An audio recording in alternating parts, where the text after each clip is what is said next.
Would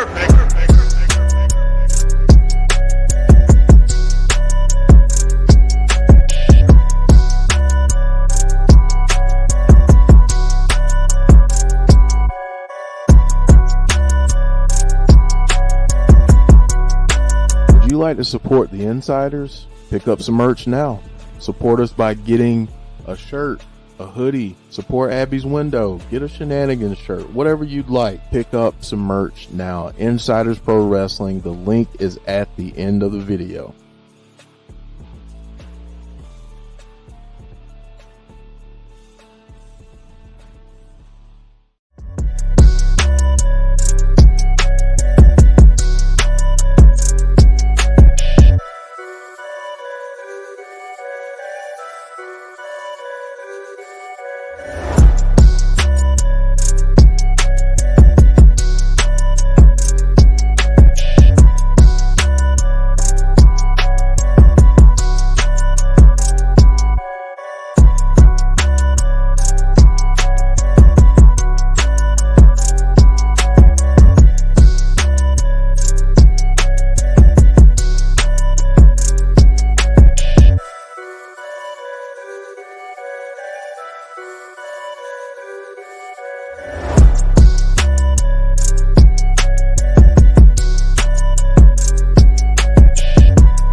What is going on, everybody? It is a Sunday night, and for the Insiders, that can only mean one thing. It's our Between the Ropes show. So we are back. We haven't been here in a while for this. A lot of holidays, a lot of stuff going on, and we are ready for a lot of content tonight, Jeff. We say it every time. Yeah. Obviously, we missed a few weeks. This is no different. A lot of stuff going on in the crazy world of wrestling, and we are here to go over it all. Yeah, we're going to go over as much of it as we can. There's a lot. We can't get to everything, but we're going to get to a lot of stuff. So I'm excited to do that tonight, and I really love doing this show. It's a lot of fun, and I'm already seeing our 80s guest. So yes, our 80s guest ET Yeah. is in the house, eating Reese's Pieces, I'm sure. Yes. Yeah. Again, you know, we spoke about this. If you guys haven't seen it, I'll give it a plug. So Jody and myself and Jeff all did videos, which I did share the links on our Twitter, but I know some of you aren't on Twitter, which we were interviewed by Dom from Give Me a Hall Yeah. Was very cool. We all got to speak on some things, and he got a little more personal maybe than we've ever gotten before. So if you ever, want to go check those out, they are on his channel. And like I said, the links are up on Twitter for each one of them. He essentially led it into a Bray Wyatt thing, because I guess that's what he's going to do with the channel. And we're going to actually, at some point here, we're going to reciprocate by having Dom do the same with us. We will chat with him. So that's something coming up. We've got a lot of other stuff coming up as well. We've got the TIGS Awards, which we are going to get those out. I'm going to get the poll done. I'm off the next 2 days, so hopefully I'll get that poll done and out there so the votes can start being done. Hope we have records amounts of votes this year. You guys get out there and vote. These are your awards. We've done these since the start, since we've started this show. That with the very first episode we did was an award show, so it's kind of special to us, and we will have all those awards. 10 of them we're going to do, and we'll get those out. I'll get them out on all the socials. I'll put them on Facebook, Twitter, put it on the YouTube page as well, so you can all get the link and get out there and vote. And then we will do on a Sunday in January, probably maybe mid-month or so before the big pay-per-views, maybe after the Impact one and before the Rumble. We'll do them on a Sunday, and we'll give our awards for this past year. It's almost over. It's almost over. Yeah. We're 27 days away from 2023. So Wow. crazy. Wow. Crazy. We also have, so for this coming week, of course, tomorrow is Monday, and that means it's Abby's window. So join Jeff and Jody and Dom for Abby's at 6:00 p.m. Eastern Standard Time. That they will got a lot to cover from SmackDown. 2 promos that came out. Of course, I'm sure you guys all know that, but they will cover those 2 promos and what they think is going on. People are getting a little antsy. They want to see more. They want to see him in the ring. They want to see, so I'm sure they'll cover all that. So make sure you join them for Abby's on Monday at 6:00 p.m. Then next we will have Impact, which was the episode last week was amazing. Absolutely amazing. And there's going to be a lot of follow-up and stuff on that being talked about, this new Dazen thing that they have now overseas. And it's being talked about a lot by just, other shows and things like that are saying, that the Eric Young, leaving the company and how that was handled, and the stuff with Scott D'Amore and Bully Ray, and just so much stuff going on in Impact. So if you haven't come out, do so. You will not be upset that you did. It's just a great show. So Impact is 7:45 p.m. Eastern Standard Time on Thursday. And then, of course, SmackDown on Friday. Hopefully we'll get a little more to that Bray story and everything that's going on with the Bloodline, which is a lot of stuff with that too. So join us for that on Friday. And then, so that should be it for this week. We'll skip, we skipped this one, so we won't do one next Sunday. We'll do one the following Sunday. So yeah, that is our schedule for this upcoming week. So let me welcome some people in and we'll get down to it. We got some couple of topics we're going to talk about before we get started with the main part of this show, because they're kind of hot topics. So we'll get to those first. So we got James Grant. Hello, James. We got Big Dan. We've got Gust. We've got Dylan. We've got Jason Peace. We have Anthony. Hello, Anthony. We have DJB Tazzy. What's going on, Tazzy? How are you tonight? We've got Chris. We mentioned ET, who was eating Reese's Pieces. We've got Brandon. We got Conrad. What's up, Conrad? Conrad, we didn't talk to you since the whole Diener thing, man. Right. That was amazing. And then of course Diener at IPWF may have been even more amazing than Diener at that. Oh man, Oates. I absolutely loved it. I loved it. Elise is here. We got David Paul. We've got, I think I said James Grant. We've got Jason Peace. We have Elijah. Hello, Elijah. Yeah, almost January. Not that long. Although don't go too fast or you'll speed right over Christmas, which, we already sped right over Thanksgiving. So, Yeah. we don't want to speed over Christmas. Royal Rumble is fully sold out. I'm not surprised. Bonus Baby is here. How are you? Diener will always last. IPWF. That was so good. IPWF was really good. I'm sure I know I'll get that to that my favorite moments of the week, because that was really fun. Really, really fun show. Yeah. All right, let's get started, Jeff. We've got 2 kind of pressing topics to talk about. We've got some breaking news. So I wanted to start off the show by talking about 2 things. First of all, one of the big news items from today, William Regal. This has been released by Sean Ross Sapp. He has been written off of AEW and is supposedly finished with AEW. Conrad actually shared this on our Insiders Facebook page earlier as well. So Regal is apparently finished. Now, there is also rumors that are saying he is being re-signed by Triple H. Now, they have not been confirmed, at least by anybody that I would deem someone who is respectable enough to know that he is 100% back in WWE. I wouldn't be surprised if he ends up that way, but it looks like Regal's time with AEW has come to an end. And I mean, if he still wants to be involved in wrestling, I would imagine he would probably want to get back with WWE, and who knows in what capacity. People are already guessing, saying he might be coming back for NXT, doing some stuff maybe down there with Sean. He might be coming back for maybe one of the announcers with either Raw or SmackDown. Nobody really knows. Some people are saying backstage stuff. So we'll see. I don't know. Either way, Jeff, I love Regal. His time in AEW was really good. He got the Blackpool Combat Club going and had some very good promos and stuff with this whole thing with MJF. I thought he did a really good job with them. He got some people over. He obviously had some interaction with Bryan Danielson and Moxley as well. So listen, the guy is a professional. He's really good at what he does. Wherever he decides to go, he's going to be an asset for that company. So if he is coming back to WWE, I'm sure WWE is going to benefit from it.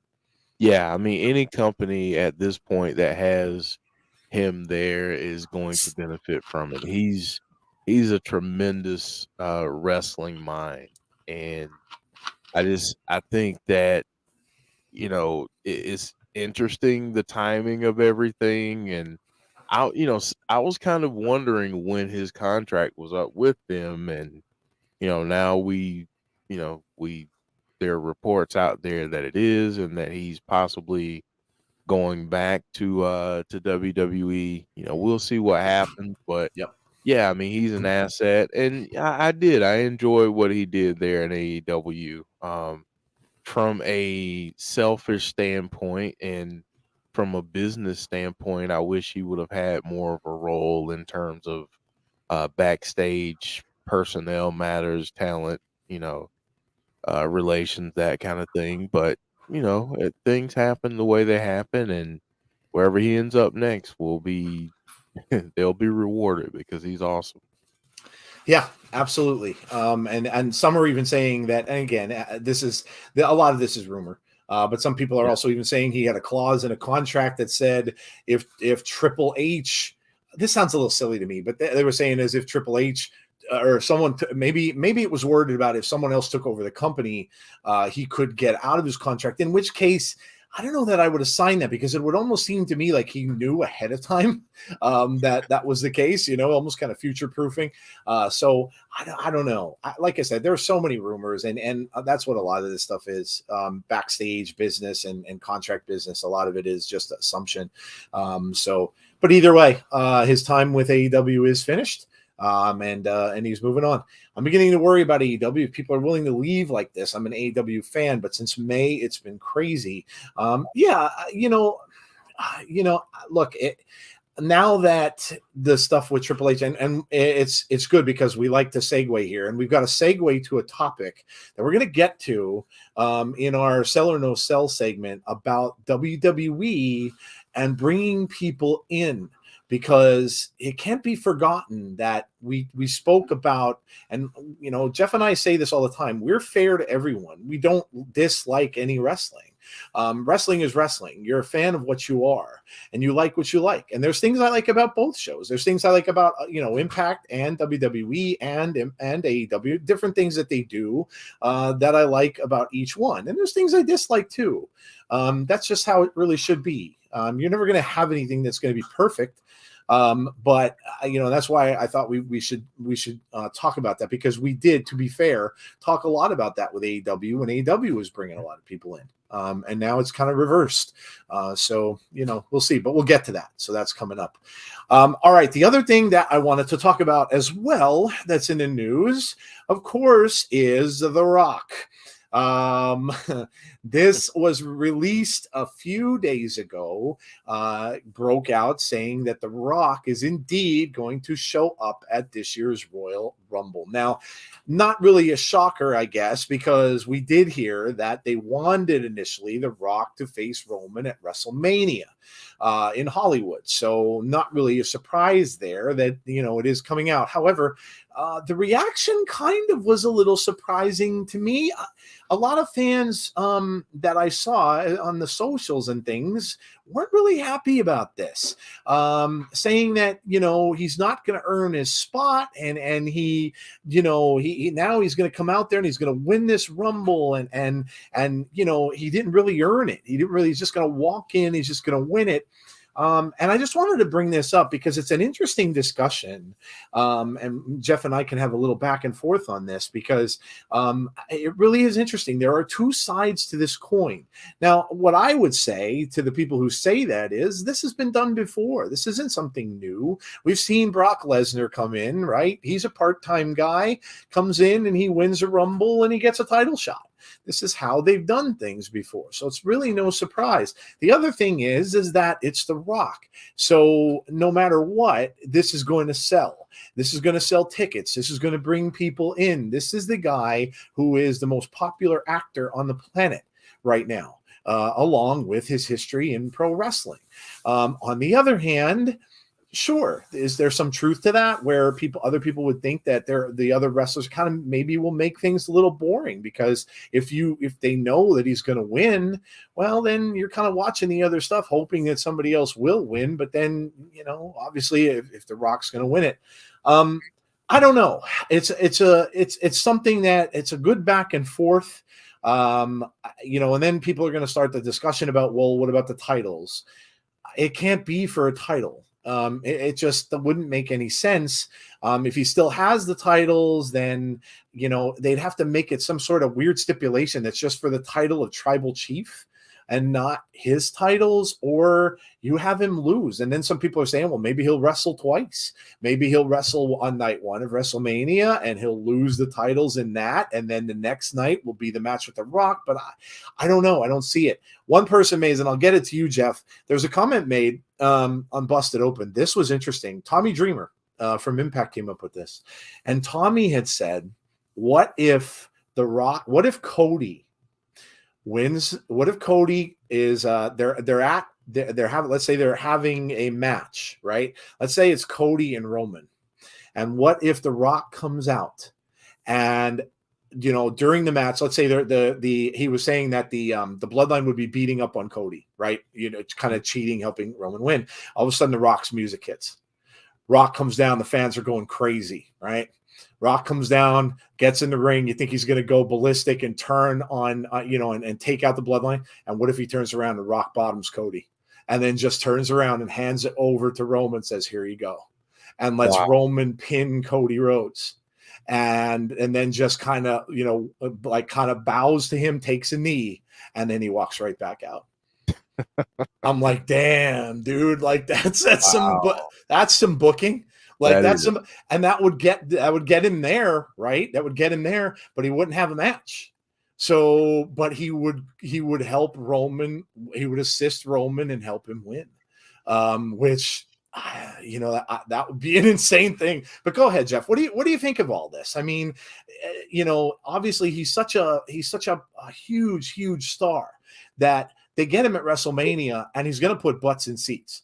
There is absolutely no question. You say his name, and he's going to fill stadiums. He's going to sell pay-per-views. He's going to make people purchase Peacock and watch. But what do you think about all this? I think that it's an opportunity to get not only the biggest Hollywood star going today on your programming and draw the everyone always talks about the casual fan. Everyone, wants that fan. Well, this would get that fan, but it would also bring some level of nostalgia for people who grew up watching The Rock. And then you get this gigantic clash of the bloodline. Like I want to see that. I do have an idea. If they don't have a Money in the Bank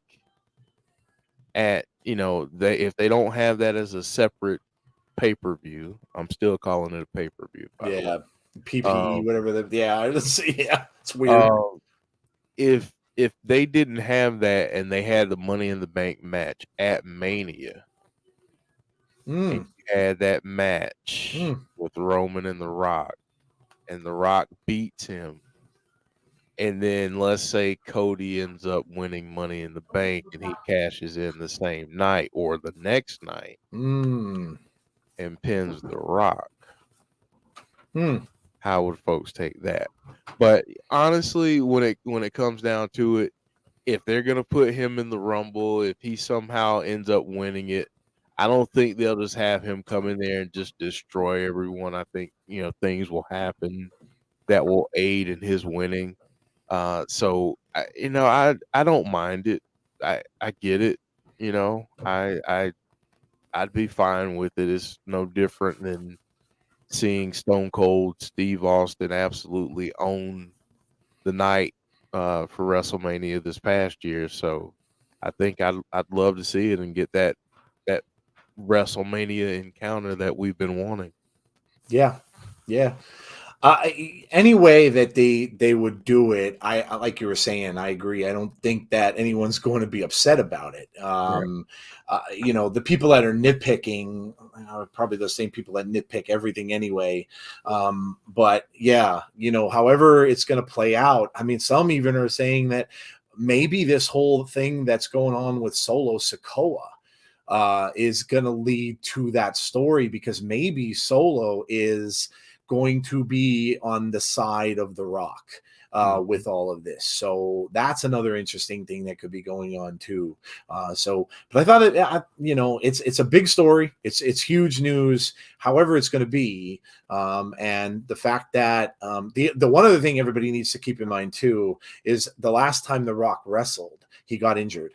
And a superstar like that definitely does not want to suffer an injury, which is going to keep him out of doing his films and everything that he needs to do. So they're going to have to be pretty careful with him, similar, I guess, to when Kevin Owens wrestled Stone Cold. That not probably not, I mean, Stone Cold's in worse shape, the knees and stuff like that, but it's going to have to be, that's another thing that of a concern is the injury situation. You don't want to see him get hurt again. And then, he certainly wouldn't be able to afford that with everything he's got going on. Rock's just not any part-timer, says Big Dan. Yeah. Yeah. C says it's The Rock. I don't care how predictable. Seeing him stand tall and dance one more time will be electrifying. Yeah. Yeah. You're right. You're right. Conrad saying I would want Hollywood Rock back then. um, don't forget, Dwayne is one of the co-owners of the XFL, so there's that. Yeah, well, that's what I said. Like his other outside projects that he's got going on, you don't. He certainly isn't going to want to go in there and get hurt where he can't do the other things that he has to do. So yeah, absolutely. Hey, Derek, how are you? Notice how Solo is not really doing anything during the Bloodline pose with the Usos and Sammy. Right. Mm-hmm. Yeah, exactly. Remember when Solo, what if the elder who sent Solo was The Rock? Well, that's what I said. They could be Yeah. writing that into that, sort of. Sure. Yeah. Roman gives Sammy number 30 in the Rumble. When the Rumble happens, have Rock come out number 30. Sammy giving his spot to Rock because he's family. Rock wins. Roman is pissed at Sammy setting that up. Okay. I like that. That's cool. Yeah. I'm down with that. Yeah. I'm down with that. Derek's talking about food. Of course. Of course, getting Jeff hungry. He's been sending me pictures and stuff. So Getting Jeff hungry. yeah. Oh yeah. Dan likes C Wrestling's idea. Have Rikishi tell the Usos to respect the elders. Usos could say why. Rikishi says for respect. Why are you with Roman? His sons ask, why are you with the elders? Rikishi, I did it for The Rock. If you smell what The Rock is cooked, that's okay. And everybody's theorizing about how this could work. I like it. I dig it. Dylan saying Cody should be the one. And see, that opinion with Cody is one of the opinions why people are not liking this, because they're under the impression, like Dylan obviously is, that Cody should be the one to come back from his injury. They are saying he's pretty much he's getting very, very close to being ready to go. He's in the gym, he's practicing things like that. So those are the people who are of the impression that Cody should be the one to do this, and not The Rock. So we'll see. It's either way, Jeff. It's going to be interesting. Yeah. How to figure out how to do it, God bless, because there's a lot of different ways they can go. But we'll just have to let it in their hands, of creative and Triple H and whoever else, to make this something really, really special, because the bloodline is just it's just fire. It's on fire right now. It's so hard to think that this started 2 years ago, and it's more popular now, I think, than it was then. Yeah. Which is crazy, just how this keeps going. And so, what is going to be the thing that's going to change that, and do they want it to? So interesting stuff. Good stuff. That's good stuff, man. All right. So that was the two breaking news stories. That was the two big things that were out the last few days. And now we are going to get into the rest of the news. So, Jeff, what have we got on tap for that? All right. So we're going to skip ahead a little bit and talk about the first topic here, which is the new belt that MJF debuted on AEW. MJF's promo, like him or not, he's a great heel. I think a lot of people were under the impression that he might have been turning face, and he got a lot of cheers when he won this title, of course.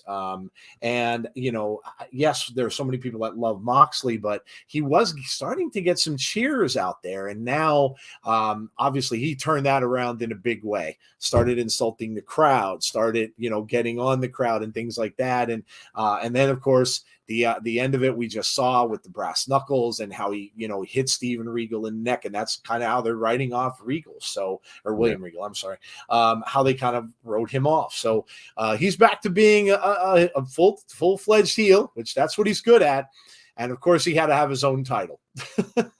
And I'll tell you though, Jeff, it's a cool looking title. I like the way it looks.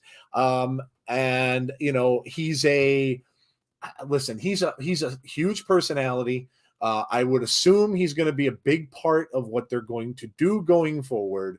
I would think that his first match is probably going to be Bryan Danielson, I would imagine, because of the whole thing. You saw him come out to try to help Regal and everything like that. So it would seem that that's what his first match is going to be, and what a heck of a match that'll be. I'm sure it'll be an amazing match between those two. So however long this lasts, he's got his own title. I would imagine the title reign is going to be pretty good and long until they get, again, we talk about this all the time, Jeff, is get that face built up to now combat this big, huge heel that they now have as their champion.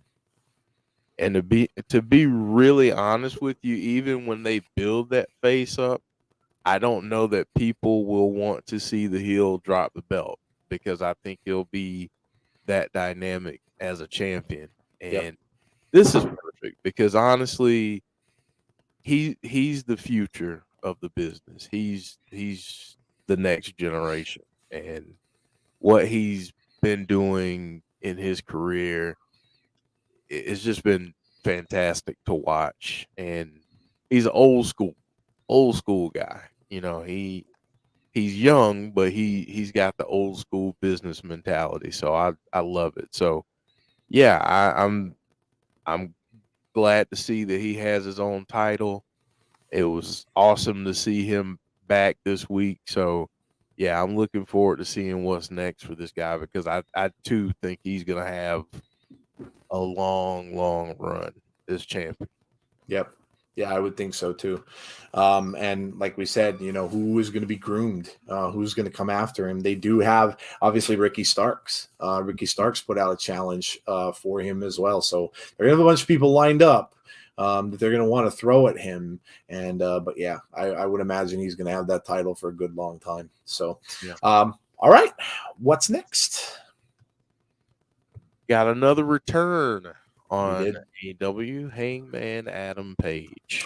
Yeah, and this was kind of unexpected. You had Moxley come down at the beginning of the show.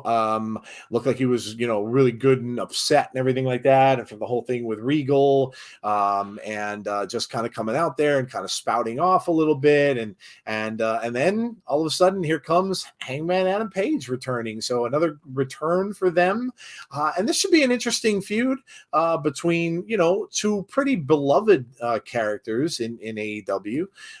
Both of them have a huge fan base, and something new, something we really never saw before, and it should be interesting between these two. I think both are brawlers. Both like to they both have their a lot of they're both similar styles, I guess is what I want to say, Jeff. I think both of them, the way that they are in the ring.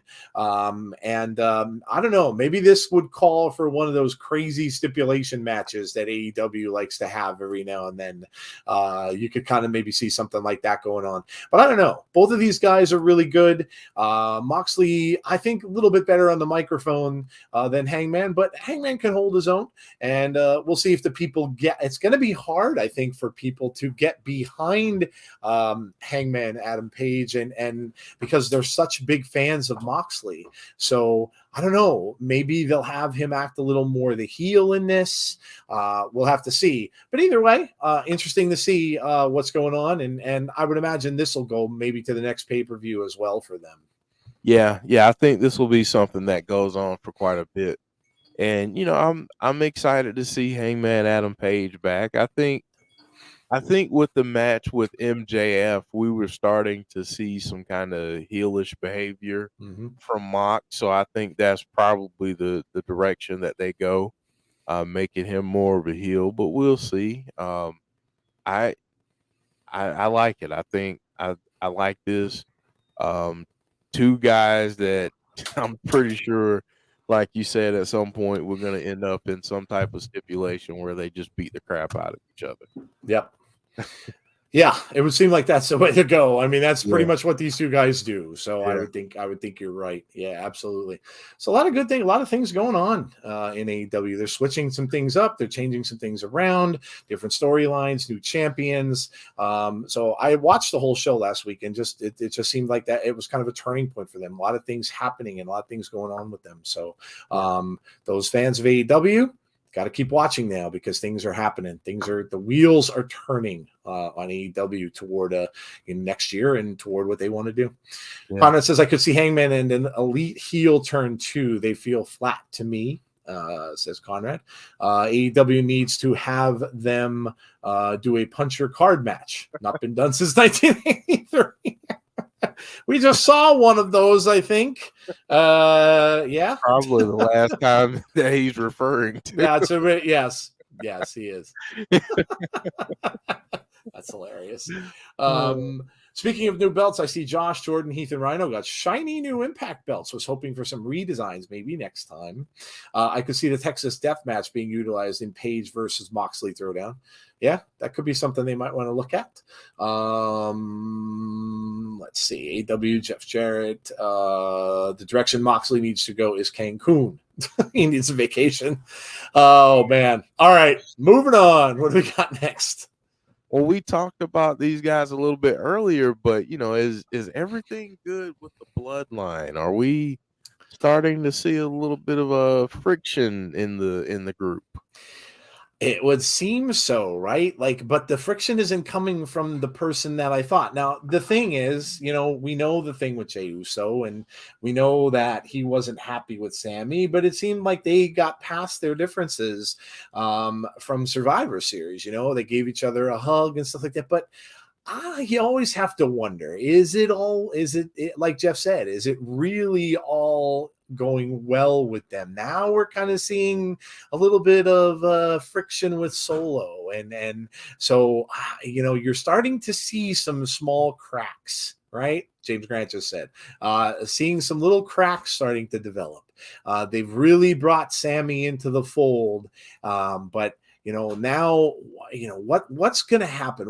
When is this going to come to a head? What's going to be, the rumors are it's going to be Kevin Owens versus Roman again at Royal Rumble. So if that's the case, You know, does something happen with Sammy that he gets involved somehow? Does he cause Roman to lose?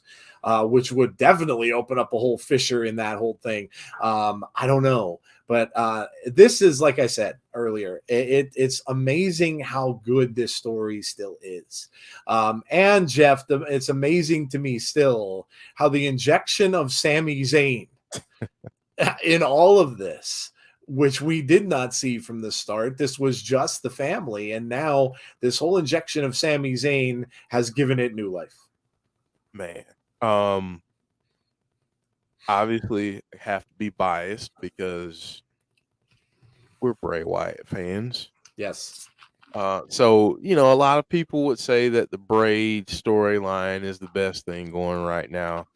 I'd say that if that's one, then 1A is the bloodline, Yep. and it has been for quite some time. And honestly, adding if we're being completely honest, there was a point that the bloodline was starting to feel stale. Mm-hmm. A little bit stale. And then they add in Sami Zayn, and it's like, okay, is this really gonna work? They're gonna kick him out in 2 weeks, you know, and it's not gonna last. And the way that they've kept this going, and the way that now we're seeing different people, like who's the one that's going to flip first?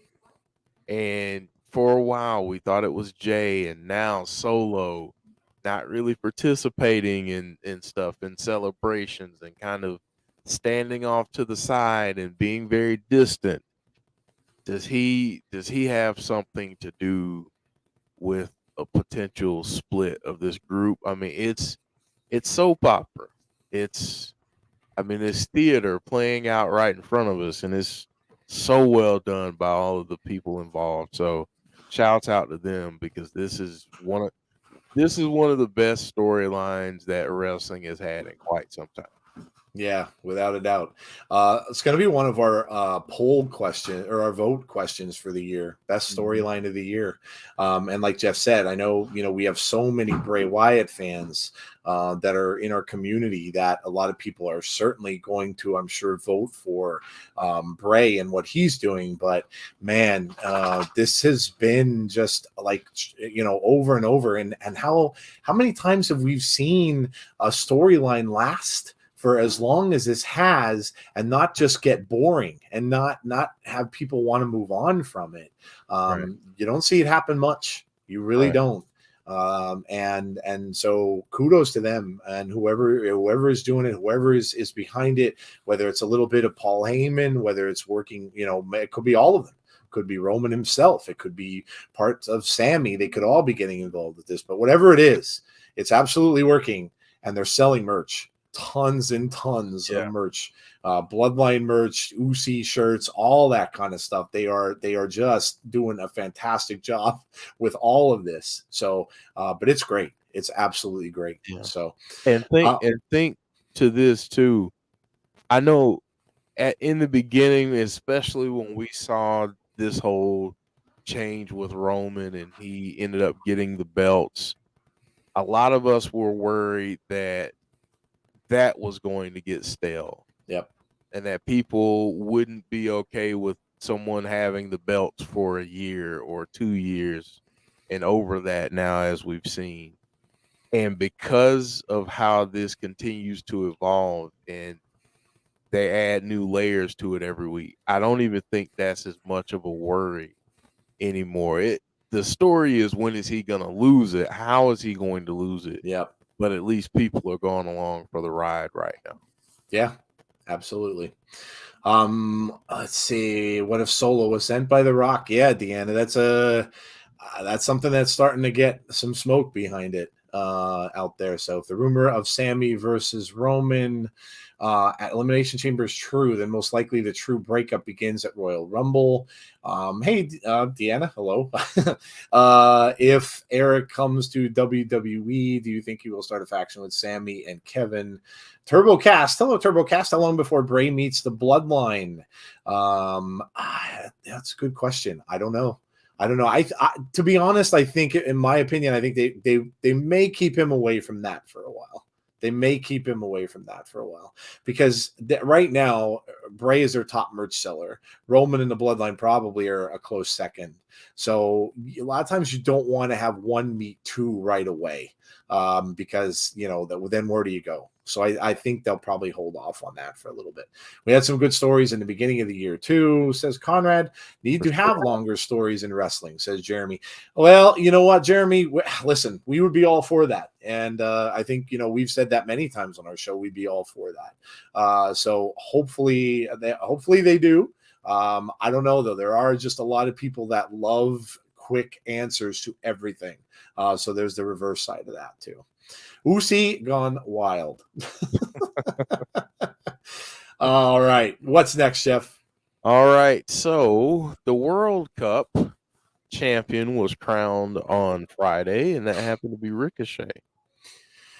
What a match this was. I had to go back and watch this because we were doing IPWF, and Tazzy and Jody were doing the SmackDown stuff, and I didn't get to see a lot of this, but wow, what a match between those two, Santos Escobar, of course, and Ricochet. Ricochet really getting a push, and it's long overdue. Long overdue. Ricochet is a hell of an athlete, a high flyer, a guy who performs incredible moves in the ring. Ricochet, I think, is hotter now than he's ever been, and that's kudos to him.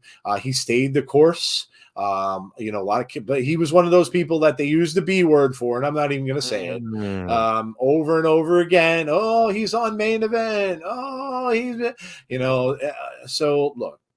Whether or not maybe he was with the old regime, who knows? But obviously, Triple H and new regime sees some, sees something in him that they want him to, have a shot at Gunther. And I'll be honest. I think with the way things are going, I think it's the ultimate David and Goliath story now. And I think Ricochet is going to beat him. I do. He's had the title for a good amount of time, but I think Ricochet is lined up where he can be that big time underdog that comes up from the ashes and ends up beating the big bad heel. Some people said when we mentioned this the other night during our stream, well, what happens with Gunther then? Listen, they'll find him a ton of challengers. Whether he has. You hear this in wrestling, Jeff, and correct me if I'm wrong. I'm sure you've heard it before, but titles are a way to get people over, and Gunther doesn't need to be gotten over. he's what he is, and not having a title isn't going to hurt Gunther. But yeah, it was just a fantastic match between those two. And Escobar looked great as well. Let's not forget about him either. He looked great also. Legado del Fantasma is going to do really, really good on the main roster. They were really good in NXT. So you just kind of had to wait and see how they fit them in with the storylines and everything like that. But he's going to be a really good asset to SmackDown as well, Jeff. Yeah, I mean, that match was we were watching, IPWF, and I ended up going back and watching a little bit later. Man, it was such a great match. Yep. And Ricochet, you have to give him credit, because let's be honest with him too. He wasn't very good on the mic for a while. Yep. And he had the program with AJ Styles for the US title, and that was really, really good, but there was nothing. Not real sure what's going on with my camera right now, but whatever. Um but that's why they didn't do more with him. And then he had the match with Brock Lesnar and got destroyed, and people are like, "Yep, he's the B word." And it's just been this continuous improvement on his part from all facets, and I love Ricochet, and I hope they do some great things with him. Yeah, same here. I think he's great, and you watch a lot of his matches. Some of the spots that he does are just insane, absolutely insane. C Wrestling says, let's look at the recent pay-per-views. Clash, the biggest international pay-per-view ever. Crown Jewel, the most watched Saudi show, just had the most viewed Survivor Series ever.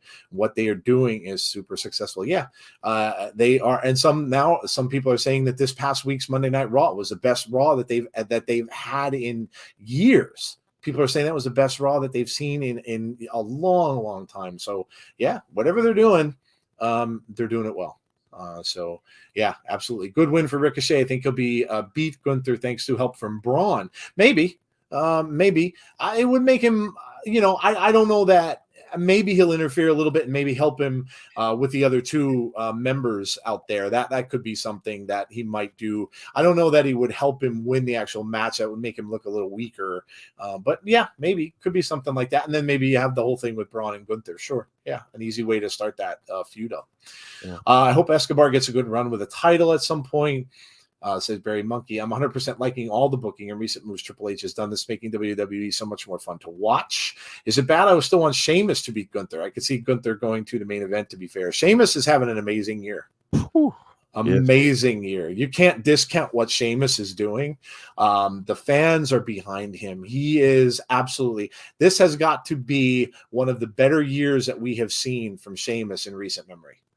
So he's absolutely, definitely in a conversation with them. No doubt. No doubt.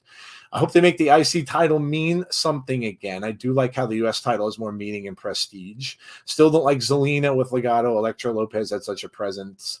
I don't know. I think Zelina will be good for that. And it's something different for her. And, bringing her back with them, I don't think was a bad idea. Could he be the next Dolph Ziggler, meaning the next dark horse of WWE? Who are you talking about? The Ricochet? Well, Dolph Ziggler is what he is because he's been around for so long. I don't know that necessarily can compare the two right now. Maybe somewhere down the road. Derek says, I think Gunther should hold on to the title until Sheamus beats him at Mania because it's the only one he hasn't won and would mean a lot to have it be Gunther's first loss. Okay. That's okay. Good. Yeah, good point. Good point too. All right, Jeff, what's next? All right, so we will talk about returns in a little bit, but we got a return on SmackDown. Tegan Knox returns to WWE. Yeah, we did. This was a little bit of a surprise. A surprise in so much as people were shouting it out kind of during the stream that they said that they saw it online. So someone put it out there that it was going to happen. I'm not going to say who. I don't know who the first one was or who maybe the people were, but apparently it was leaked that she was going to be there. And this does happen, every now and then. It's going to get out there that people get seen and things like that. So, but it was either way, it was cool. Of course, Liv came out to challenge, and Liv was by herself, and then Tegan Knox came down to help Liv Morgan. So now we're going to see some stuff going on with Tegan and with Damage Control. And I think, look, Damage Control, say what you want to say. Their debut was awesome when we saw the debut for WrestleMania.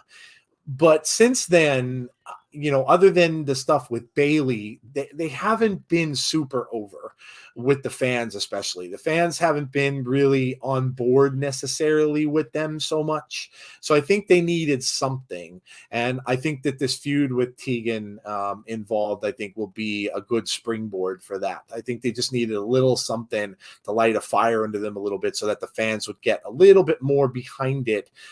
Because right now it just kind of seems like they're kind of meh about it. So I don't know that I'd say it fell flat.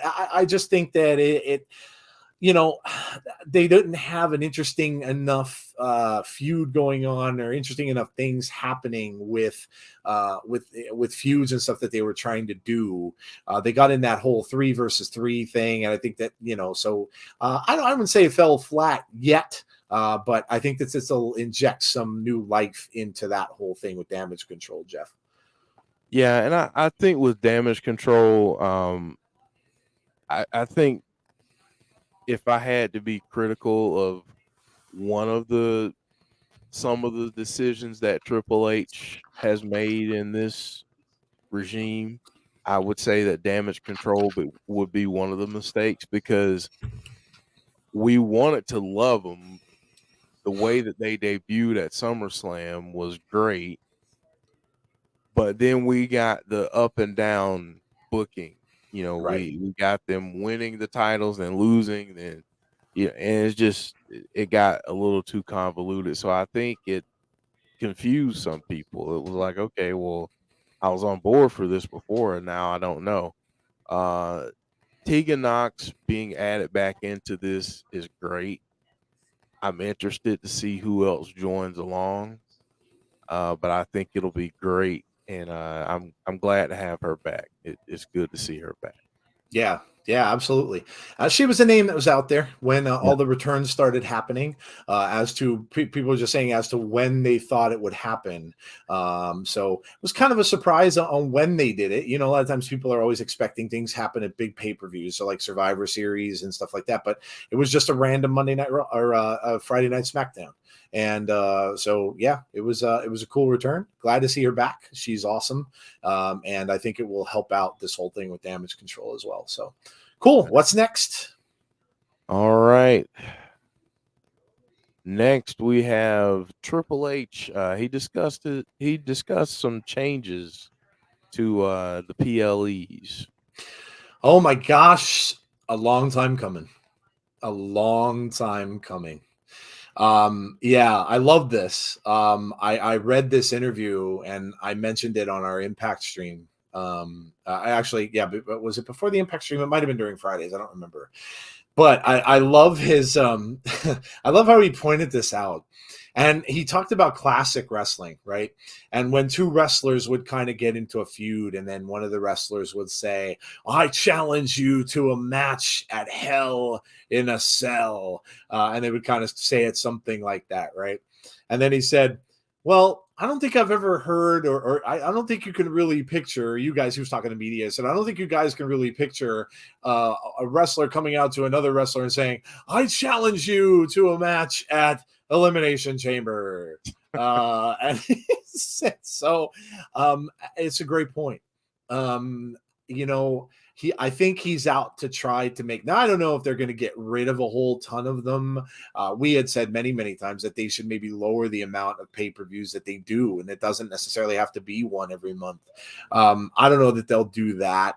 That's going to be between them and Peacock and whatever kind of contract they have going on with the networks and stuff too. But I do think that there are some that should go away.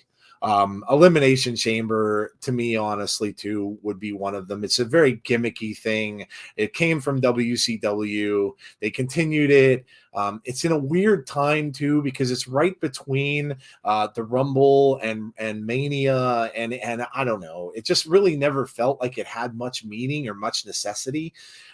So, but he's also talking about not just getting rid, but also maybe bringing some stuff back to the forefront, bringing older things back to make them very much more meaningful than they would be before. So I think it's a long time coming. I think that it was cool that he addressed it because obviously it means that they're thinking about it and they're looking into it. I don't know if it'll happen right away because obviously, a lot of these events, they sell tickets well in advance, sometimes a year ahead of time when it comes to Mania and stuff. So I don't know that it'll be done right away. But I do think that they're definitely going to address it. And I think that's, listen, to me, that's only a good thing, even more. Maybe get rid of a couple of them that aren't so important and maybe make way for for different stuff. Like, how about King of the Ring? He mentioned King of the Ring. Yeah. How about a King of the Ring pay-per-view or something along those lines? So yeah, I think it's about time it was addressed, Jeff, and I think it's really smart for them to do that. Yeah, I think what I'm interested in is seeing some of these pay-per-views that have been, that have become pay-per-views based off of a gimmick match, like Money in the Bank, like Elimination Chamber, like Hell in a Cell. Yep. Um, I'm interested to see if they go back to what they used to be. And for the longest time, the Money in the Bank match was at WrestleMania. And it was awesome. It was a great way to kick off the show, to get, people excited about the show, and it was different, so it was cool. So I'm interested to see what he does, what changes he makes. Um, will we see some old school pay-per-views come back? I'd be interested in seeing that, because they do need to do some different things. And Barry Monkey from Twitch said Impact does a monthly special, and they're brilliant. I think if they did something like that, where they didn't build up the size of the card so much, they just focused on maybe a couple matches, 3, 4 matches, something like that. Mhm.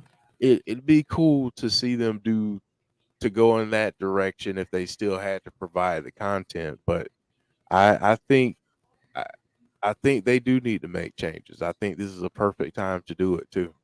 Yeah. Yeah, I think so too. I agree. It's some of the things just get a little stale, and Yeah. if you know that they're not, you look at it, and I guess they'll look at it from a lot different metrics than we'll ever see. So they'll look at it from a ticket sales standpoint. They'll look at it from a view, views standpoint. Watching these pay per views, how many people are watching them and looking at them and things like that. They'll look at all that before they make any kind of decisions and stuff, I'm sure. But I do think that maybe eliminating a couple of them, no pun intended, that they would they would benefit. And I think it would just make it a little more special when we do get these big events. And like Triple H said, that they're, these guys are challenging each other in matches and things like that. And I think it just makes it more special. So they should bring back Cyber Sunday. Elimination Chamber was indeed in WCW. Yes. Yep. It started there, actually. They will have its last PLEs coming this year. It will be replaced by No Way Out. We'll see. We'll see. I don't know if they're going to do it right away, but we will certainly see whether or not it will. I don't know if they're going to make the changes right away this year, or if it's going to be something a little further down the road. We'll see. We'll see. All right. What's next, man? You mentioned it earlier, but Impact Wrestling this past Thursday had to be shouted out separately than the other shows because man, was it good. Brilliant. Absolutely a brilliant show. I have to shout out Bully Ray. Bully Ray is still, you can say what you want, and I know when Bully got involved, when Dreamer got involved, and a lot of these guys were brought in. Everybody's like, oh boy, they're bringing the veterans back. Oh, this is terrible. Oh, this is awful. I don't see it that way. I think that sometimes you bring this nostalgia back. It happens with everyone. All the companies do it, and Bully is good at what he does. He really is. He's good at what he does. He is an excellent heel. He knows how to get the crowd. He completely in that pay-per-view turned that audience on him when he grabbed Jade out of that crowd, and it was just simply amazing. And then you saw, this past week and the things that happened, the Mickey James and Deonna Purrazzo match, which they've had, you want to talk about Sheamus and banger after banger. Those two women have had that same thing, banger after banger between those two that we have seen. And then all of a sudden, Jordan Grace pops out there, and Jordan Grace comes out and challenges Mickey James. It really looks like, and then the end of that show. When have you ever seen a wrestler go away from a company that was done that way? I can't remember any that I've ever Right. seen. That was basically murdered Yeah. to take him off the show. Yeah. Yeah. But it was brilliant the way that they did it. Oh man. He turned that over to Diener. He Mm. said eliminate the sickness. And he turned it over. So that is now Diener's storyline. He basically handed that over to him. Brilliant. Absolutely brilliant. And the whole show was amazing. It really was. It was one of their best shows in a good long time. And I enjoy most of their shows, to be honest. But it was fantastic. It was absolutely fantastic. And now I'm fired up I can't wait to see next week's show. and see where all of this is going to go. Obviously, heading now toward Hard to Kill in January, but it was just so good. And again, we say this all the time: if you're not watching and you don't do anything on a Thursday, and there's no major, there's no no WWE, there's no AEW. I know MLW's out there for those of you who watch that, but there's really nothing happening on a Thursday. If you are one of those people that loves wrestling, and you like to just get whatever you can, and you're not watching this show, you really, really, really need to give it a try. You really, really do. It's a great jumping on point because they're just starting new storylines, heading into next year and the pay-per-view. So it's really great, dude. And the show was awesome. Yeah. Yeah. I mean, the show was tremendous. It was tremendous. And honestly, the way that they did that, and Bonus Baby brought up the line, but when EY said, "I was the designer, you are the design." Yep. That whole thing, man, that was so well done. And yeah, they've killed people off before in Impact and TNA, but this was special. Like, this Yep. was really special. So I really enjoyed the way that they did it. But yeah, everything that they did Thursday night, they just hit a home run. All the new storylines, all the little subplots. Um, they gosh, I just wish more people watched. I wish more people gave it a chance just Yep. to see how well they craft everything about that show. It's just tremendous. Yep. Totally agree. Not the first time they've killed someone off. Yeah, well, you got to remember, Little Silver, I wasn't watching. So there was a lot of that where I stopped. I did not watch TNA from right after WCW ended. I didn't watch the whole. I got I kind of was done with it when they started the six side cage and stuff, or the ring. I kind of got out of it then, so I probably didn't see that. So TNA Impact Wrestling 2002 Classic, EY leaving that way. They did. It was amazing. Watch Impact with us or be cursed by me and Danhausen. Yes, you don't want to be cursed by Danhausen. No, you don't. You don't need that. You don't want that kind of smoke. No. Congrats to Impact on the deal with that DAZN. Yep. People have agendas. Impact has been great. WWE needs to do a same with zombies again. Oh, jeez. What is revealed as Eric Young? Oh, God. I don't know if you'd get. I don't know if you get good. You get some heat with that. I'm sure you get some heat with that. Yeah. All right. What's next, Jeff? Oh, man. Let's see here. Might as well talk about that. We talked about the episode, and we'll talk a little bit more about this because this was great. Well, you know what? Since we did mention it, we saw the again, we knew this was coming. We heard about it being a part of what they're going to do. We didn't exactly know what it was. We knew there was some time left at the end of the show, and then all of a sudden we got this, which was a very, how can I explain it? It was a very COVID-like promo. One of those promos that we would see from these guys that are, again, we're back to that prison, and we've seen them in that setting before. So the whole thing was done extremely well. And then, of course, we had heard the rumors about Eric Young leaving and possibly going back to WWE, and then everybody put two and two together and figured it out. But I guess since we mentioned it earlier, what do you all think they're going to do with Eric Young in WWE?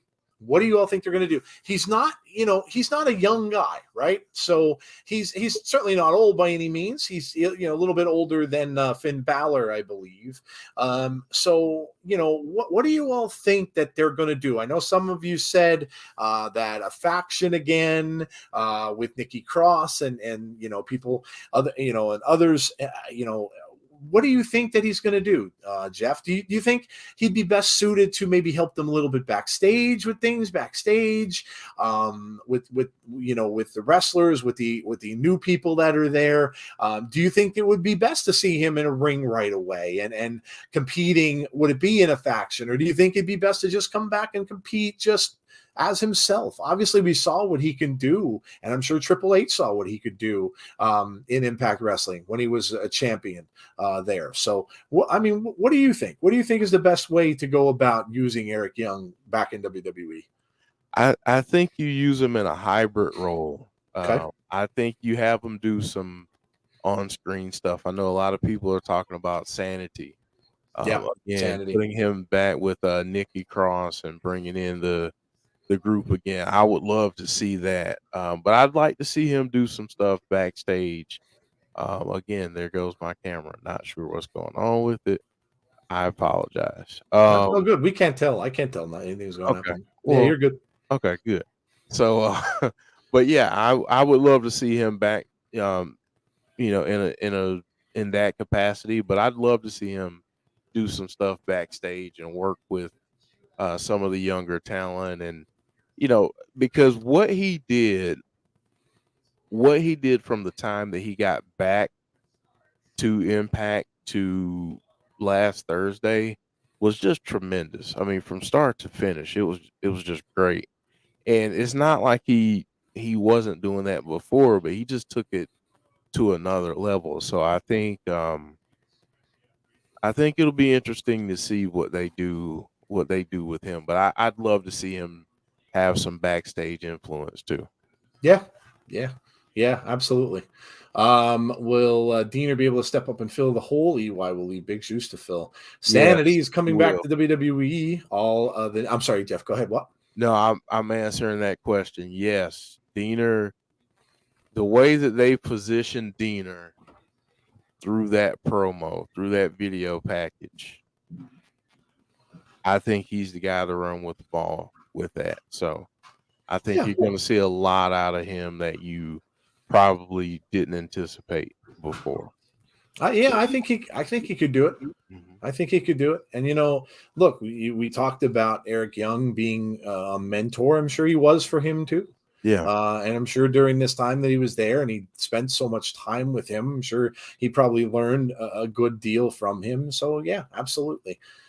Dan says Sanity is coming back. All they need is Damon Mackey. Sanity, but I'd love a new version of Team Canada in WWE. I don't bank on him being a top star in WWE. Probably a gimmick or throw him back into NXT.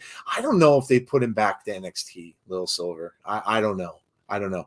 I mean, maybe when he's there for a little while, maybe have him going down there every now and then. I don't know that they'd put him back there though right away.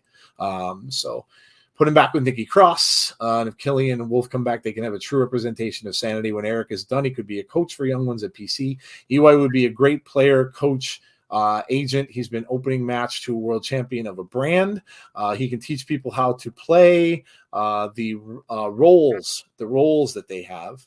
EY would be perfect for NXT, helping new talent. I think Eric Young needs to be a backstage producer like Devon or be a manager for Nikki Cross. EY will be in Impact Wrestling Hall of Fame before WWE Hall of Fame first. Maybe bring Sanity, come back and go with an angle with Judgment Day. I better get Sanity. They're all not doing anything. They can do it better on the main roster now that Paul is in charge. Killian and Wolf have been doing matches lately as partners. Sanity reunion. Hey, Christopher, how are you? Hope you're well. Hey, Marvin, how are you? All right. Well, there you go. Some good thoughts on what they'd like to see from Eric Young. So, Yeah. what do we got next, Jeff? Everyone's favorite segment Oh, coming up next. So here we go. The airing of grievances. I got a lot of problems with you people. Now, you're going to hear about the airing of grievances, everyone's favorite segment of the Sunday show, and always makes me chuckle when when we see. And you know what? We're getting close to Festivus, aren't we? We are. We are getting close to Festivus, where this originated from. Yes, we are doing airing of grievances, and I'm going to let Jeff go because I kind of know a little bit about what Jeff's going to talk about. This is going to be good. So Jeff, go ahead, man, take over. Well, as we get into the holiday season, we're coming up on Christmas pretty soon, and happy holidays to you and yours. I have a gripe with our holiday system. I'm a big fan of Halloween.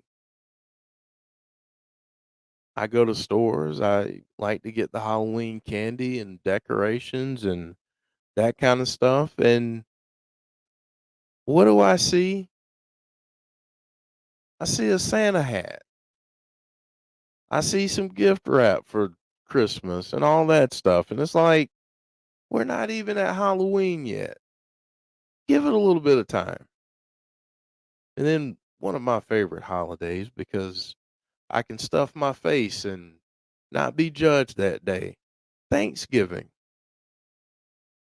We're getting closer to Thanksgiving, and I'm starting to see stuff about Black Friday. I don't want to see that 3 weeks before Thanksgiving. Tell me about it like the week before. So I'm using my grievance this week to share my grievance against the Christmas holiday taking over the whole darn holiday calendar. The next thing we know, we're gonna be in February on Valentine's Day, and we're gonna get a Christmas, song. I mean, we're gonna get Mariah Carey earlier and earlier as the years go on. Is what's gonna happen. We're gonna bring her off the shelf in December, and then in February she's gonna be singing "All I Want for Christmas" again, and I'm just not ready for that. So please, for the love of everything, let these holidays breathe. Let it breathe. Give Halloween the respect it deserves. I want to feel like I can watch my horror movies in peace without having to worry about jolly old Saint Nick judging me on if I'm naughty or nice by the movies I'm watching. So come on, people, let's let these other holidays breathe, because doggone it, Turkey Day needs to be able to have a little bit of a room around it too. We got to give Turkey Day some room too. So yeah, I'm done, but I don't want to hear Mariah Carey any sooner than I have to. I'll play the heck out of it when I start, but I don't want to hear that any sooner than I have to. I love it. I posted two things on Facebook for those of you that follow me on Facebook. The first one I posted, and I got this from someone else. I saw a post from someone that they had it up, and I kind of had to steal it. It was a you see these big they put them out during the holidays, but you'll see like these big decorations. They fill up with air and make them look bigger. But there was a turkey, and he was sitting on top of Santa Claus, and so the turkey was on top of the Santa Claus in someone's yard, and the caption said, "Wait your turn, fat boy." And I absolutely love that one.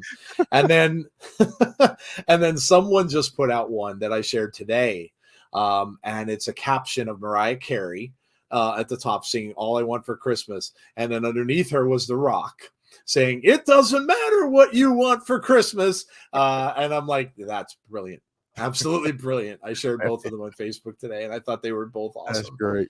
That's Um, great. but yeah, man, we've gotten into and I'm kind of used to it being in retail, because when you're in retail, they rush everything. Because they just want to move on to the next big thing. Yeah. You go from, like Jeff was saying, Valentine's Day, which is big for retailers, to, to what's the next one? 4th of July, to they just go from holiday to holiday to holiday with the excuse of having big sales. And so retail really is bad for it. They rush everything, and before you know it, it's gone. Thanksgiving, for me anyway, because I've worked so many Black Fridays following that. This was my 35th Black Friday in retail. Wow. 35 I've done. I missed one. And that was, I was in the hospital that year. So 35 Black Fridays. Wow. Yeah, people are saying to me, you're insane. And I'm like, I might be, and I may just not know it. But so yeah, but I get you, because it just does. It goes fast enough the way it is. So yeah, don't rush it. Just find a way to enjoy it, because it's only here, and it's gone before you know it. And so yeah, absolutely great point. Absolutely great point.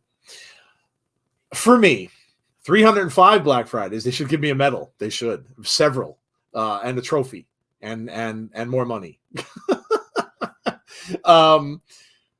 You know what? This is probably the first one of these shows that I've gotten, or that we've done, that I don't have a grievance. What I do have, though, and I want to say this because I'm going off of what the interview that I had with Dom.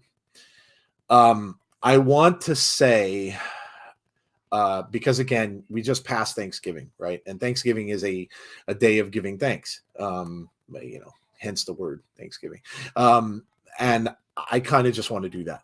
I want to do that. I think sometimes, this is me being honest with all of you. I think sometimes, maybe I can be a little unrelatable, because, and I totally get it, because I'm old, like C is referring to. 305 years is pretty old.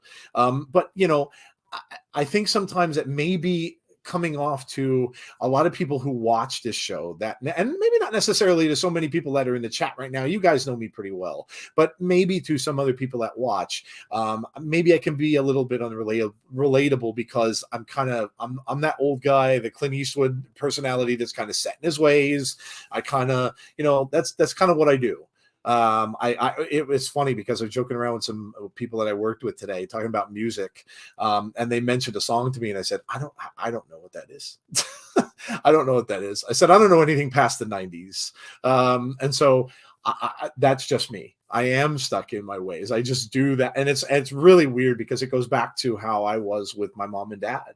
So I was also listening to a show that was online, and one of the people was a pretty famous podcasting personality, and one of the things that she had said was that doing shows like this, you really need to be relatable. You need to relate to your audience. So this is just me saying, number one, I appreciate all of you.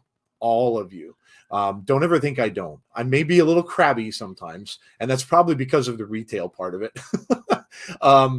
But please understand that I truly am humbled. And I said this to Dom. I'm truly humbled by the fact that you guys all come out and watch this show. I really am. I don't express it enough, maybe, but I am really, truly humbled by that.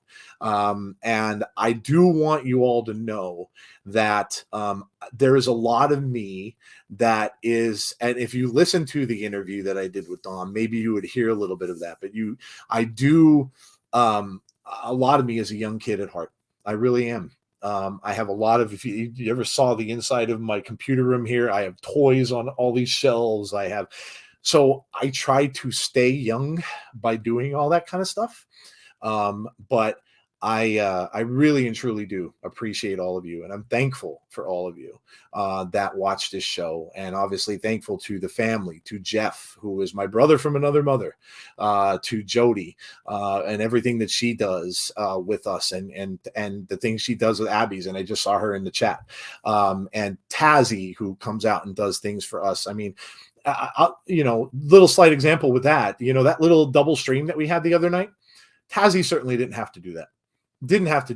Tazzy could have said, hey, I'm going to go do SmackDown. And we wouldn't have been upset if he did. But he chose to come on and be with us. That says something. Because he certainly could have just said, you know what, it would benefit me. And it probably would have, to go and do the SmackDown thing on my own. He didn't say that. So Tazzy is a great guy. And but I just wanted to say all that, and please don't ever think that where maybe sometimes I am grumpy I might be having a bad day. A lot of times, and you know what? I look at Twitter so much when I'm at work, and I really shouldn't. I look at it sometimes throughout the day when I'm bored, or I'm sitting at my in my area, or I'm at lunch and stuff like that. And I probably really shouldn't do that, because a lot of times maybe I'm in a little bit of a bad mood and I see a comment and I'm like, ugh, and then it just comes out there. So I just wanted to say all that. And you know, I recently I spoke to a person who used to come into our streams an awful lot, and there was kind of a little bit of a misunderstanding between myself and him, and kind of mended fences. Listen, it's a good thing to do that. It really is.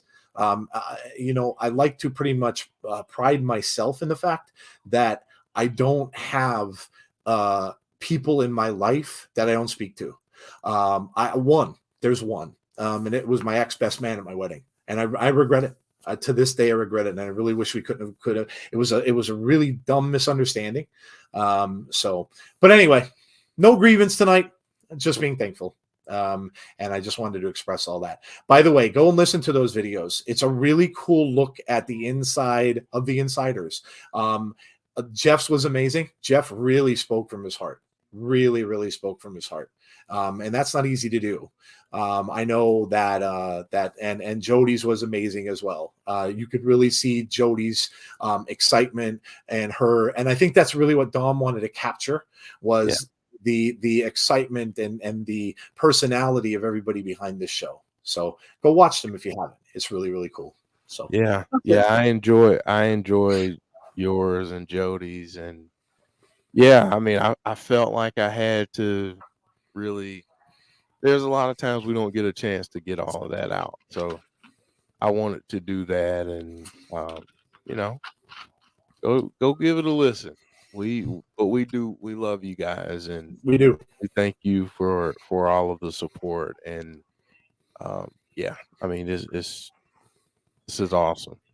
It's awesome for us on this side to be able to have all the interaction with all of you and It really is. get to know you. It means a lot to us. I love the fact that, you know, listen, we don't get, you know, thousands of people in our chat, and I'm okay with that, because as I said on my video, I enjoy reading your comments. I've done that since day one, and I enjoy it, and I hope it brings you some joy that I do, because that's the DJ in me. When I used to get calls for requests and stuff like that when I was doing DJing stuff. Yeah, just an appreciation thing. Just an appreciation thing. No grievances for me this week. Jeff's was great.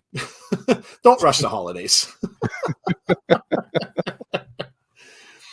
So there you go. That is the airing of Grievances Festivus edition. We'll call that one. We'll call that the Festivus edition, right? Yeah. So, all right. There you go. Let's move on. And I think we're moving on to our debating segment, maybe, huh? That's right. Sell or no sell. Here we go.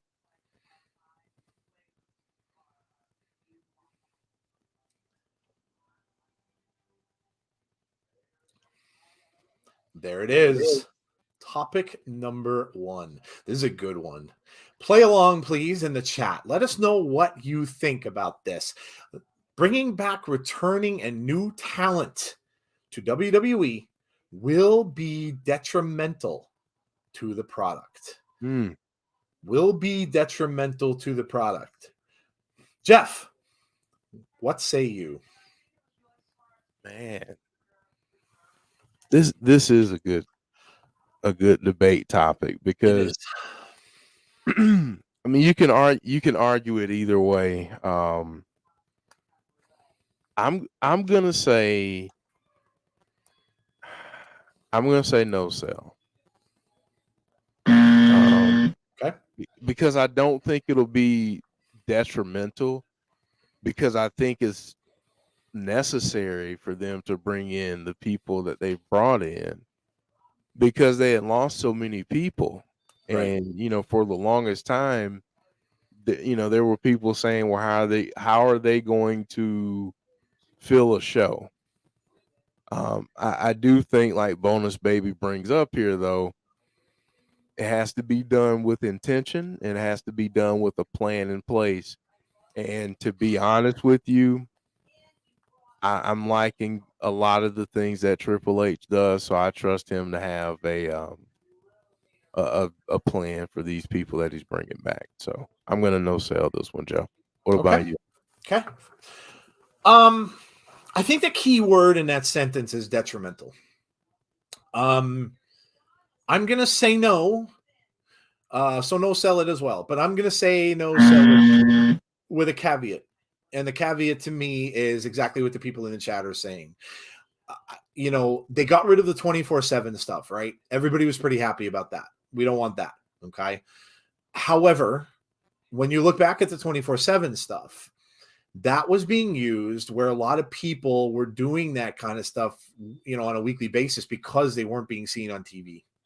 They were people that were being seen on main event and things like that, but were not seen on regular TV. That was giving them a place. Here's what I would like to see, and I'm going to use Impact as an example because I think they do it extremely well.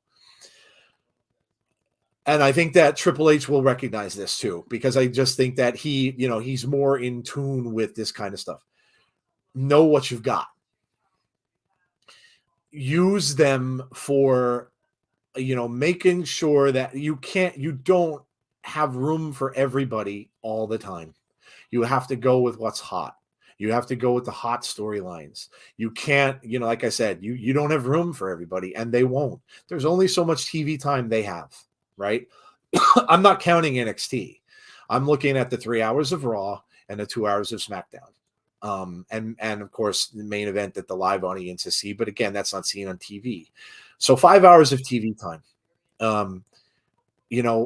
Don't have, you're bringing in all these people, but hopefully it won't get to a point where the only time some of these people are seen is on main event, or the only time some of these people are seen is in a 5-second backstage segment.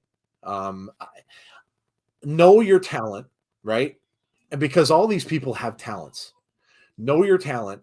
And if there are certain people who are good at something like making people laugh, let them do it in a small backstage promo that takes, not just some little fly by night thing that just goes by very quickly. Let them do a little promo after it comes back from a camera, like what they have Sami Zayn doing, that kind of thing. It's good to make people laugh. You have people that do that.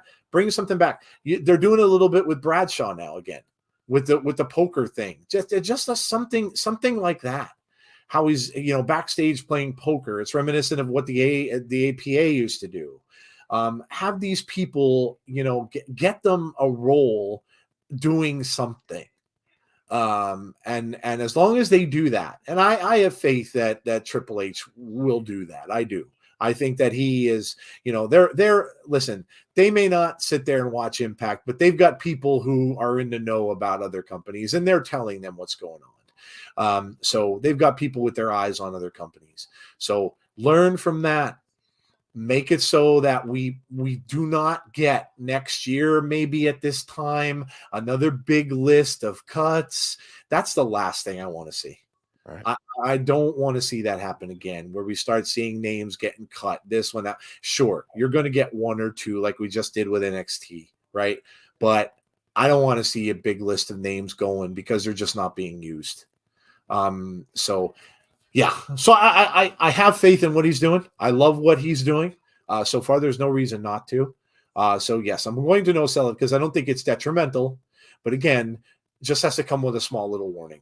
And I think you do have to be wary that you can overload and not have certain people used. So let me see what some people are saying here. We have, I'm thankful for you all. Well, thank you, Anthony. If you bring the right people back, then it should be no problem. Dylan said no sell. Conrad said no sell, but they have to do it correctly. Like Jody said, one of the Triple H returns, Bray has been the best. Out of the Triple H returns, Bray is the best. The rest have felt meh, but I can't tell if it's too much reliance on NXT or McMahon. Jody, I'm going to go back to Jody's comment because that's way up here, I think. No sell, C says they needed depth on the roster. Jody said no sell as long as they do it right. Chris says no sell. Depends on how they do it, says Bonus Baby. No sell, says Alicia. I don't think no sell. They seriously needed depth in the women's division on main roster, especially with Flair, Naomi, and Sasha still not back. Good point. Looks like everyone's no selling for the most part here. Let's see. No sell. Triple H is deepening the roster and righting the wrongs caused by genetic jackhammer not being able to keep it in the tool shed. We know that the budget cuts were bullcrap, and now it's fixed. AAA, New Japan Pro Wrestling. I like that Triple H is doing lots of factions and groups because it's keeping people on TV. Otherwise, that would be lost. True. Yes, and that's another great point. Another way that they could do that and should do that is by forming more groups. Yes, because that gets more people TV time. Yeah, great point. No sell, says Anthony, and I like how the Triple H has been doing. It's helped boost the rosters of Raw and SmackDown because the more people WWE gets back, the less and less we get of rematches like Flair and Becky. Yeah, we were at rematch hell for quite a long time, so good point. All right, Jeff, let's topic 2. All right, topic number 2. This will be very near and dear to Joe's heart. Mickie James will defeat Jordynne Grace at Hard to Kill to become Knockouts champ. One last man. In case you guys have not been watching Impact Wrestling, and I know a lot of you in the chat do, but in case you're not, Mickie is doing this thing called the Last Rodeo. And basically what it is she's going to wrestle matches until she loses. When she loses, she is going to retire. Now, people have said, well, is that retire from wrestling or is that just Impact? I think it's just Impact. I don't 100% know the stipulation behind it, but that's what she's doing. She's gotten through every match she's had, including last week, Deonna Purrazzo, which terrified me because I kind of thought she would lose. But she has now been challenged by Jordynne Grace. And Jeff and I talked about this for quite a while. Jeff mentioned this, that he thinks that Jordynne Grace will be where it's going to go because obviously Jordynne is the current title holder, the Knockouts title holder. So now Mickie gets a title shot at Hard to Kill. So will she or won't she? Man,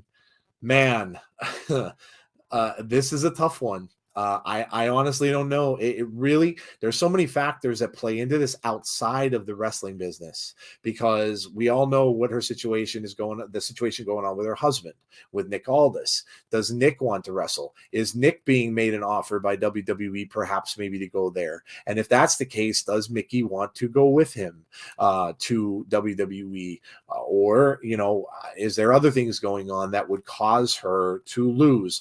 I'm going to say the question was whether she will win or lose, Jeff, right? She will win. She will defeat. She will win. Okay. I'm going to say sell it.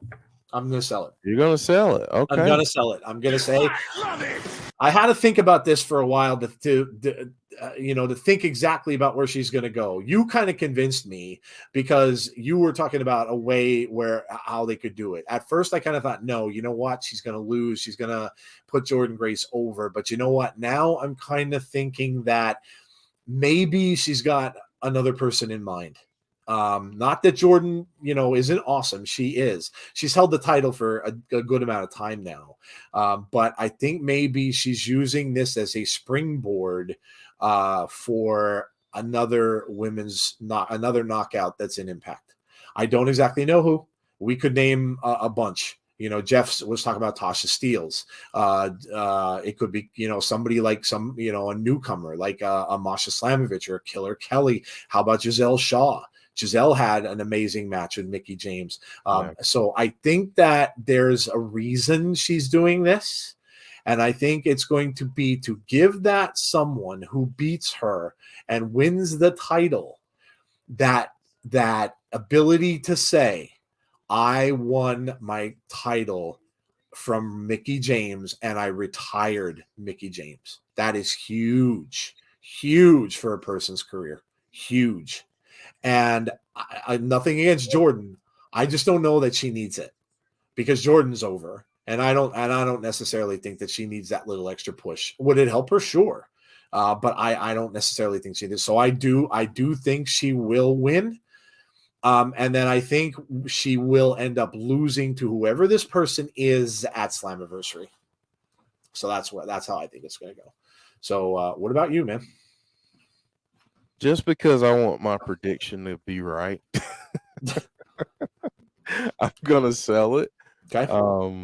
I love it. I'm gonna sell it, and I think that she ends up um losing at Slammiversary. Okay. I that's what I think. And if they're smart, which I have a lot of faith in Impact Wrestling, I think they will induct her on the spot. Yes.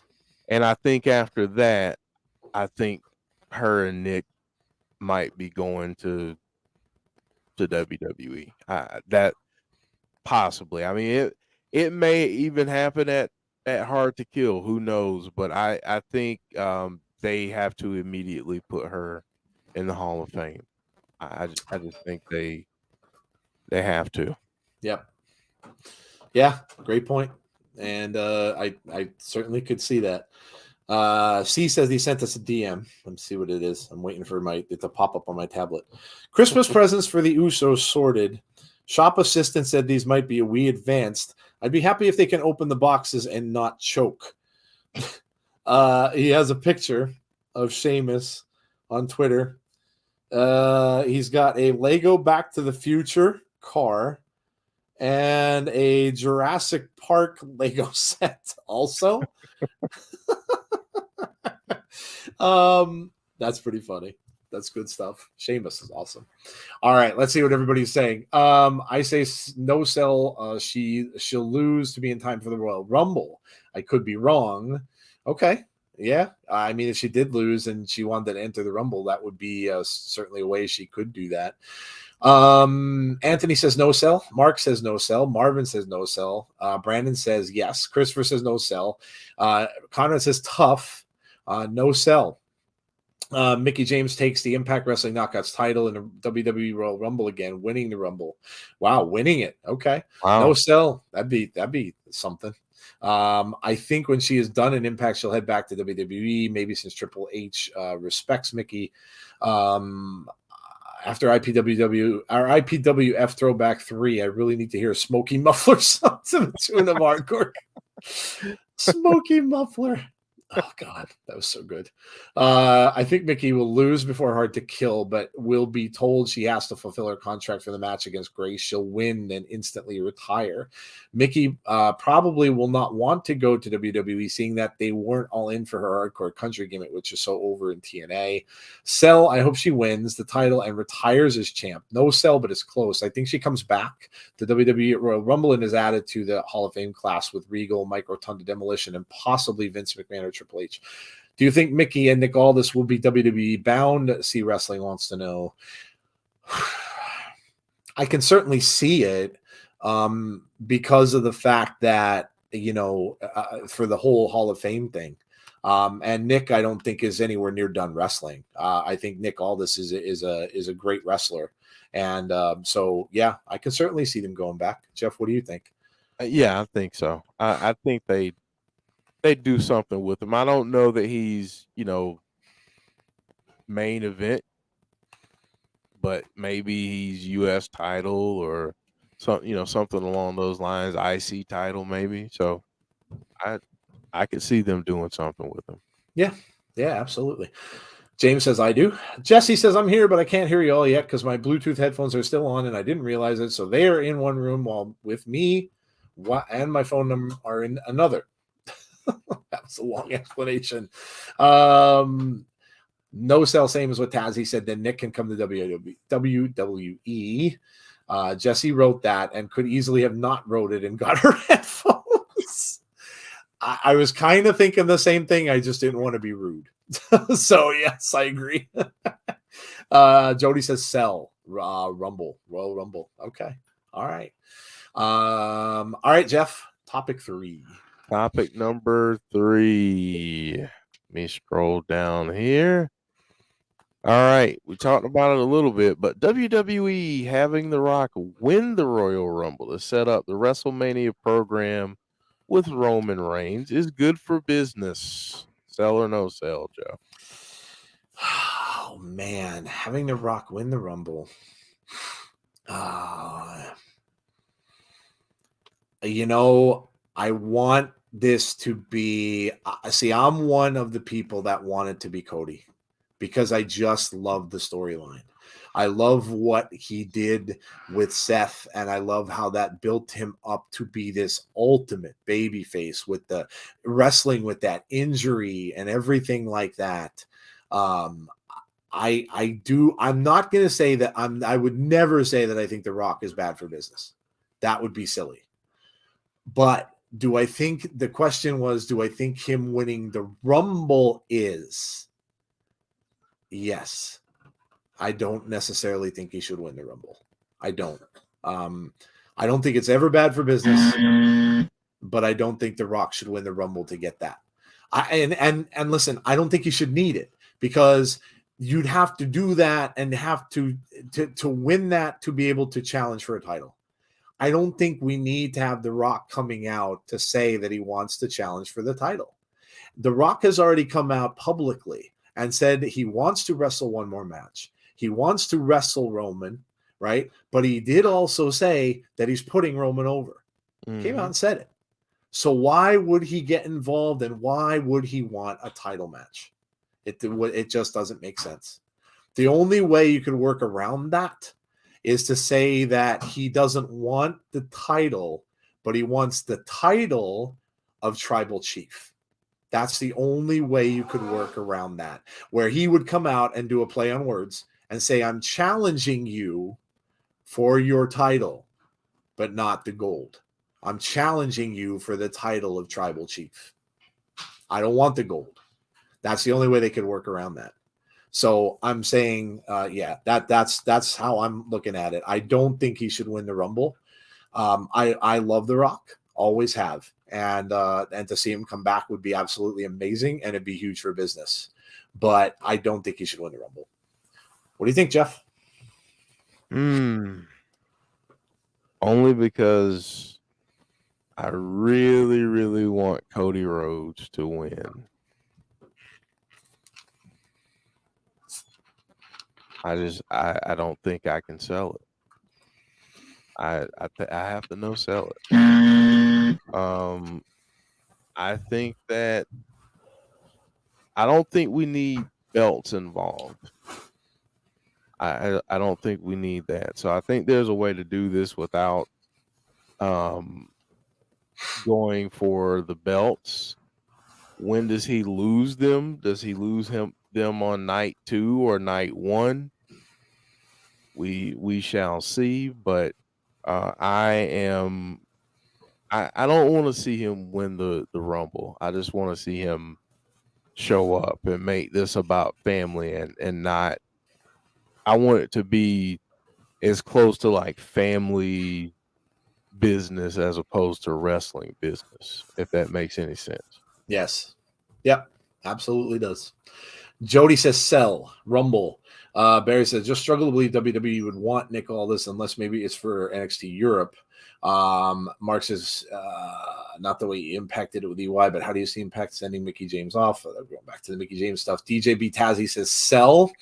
Conrad says sell. Keyword business. The Rock will never wrestle again. No, he won't. He's not going to stick around. He's certainly not going to stick around. He probably won't even stick around for the Raw after Mania, because he's got too much on his plate.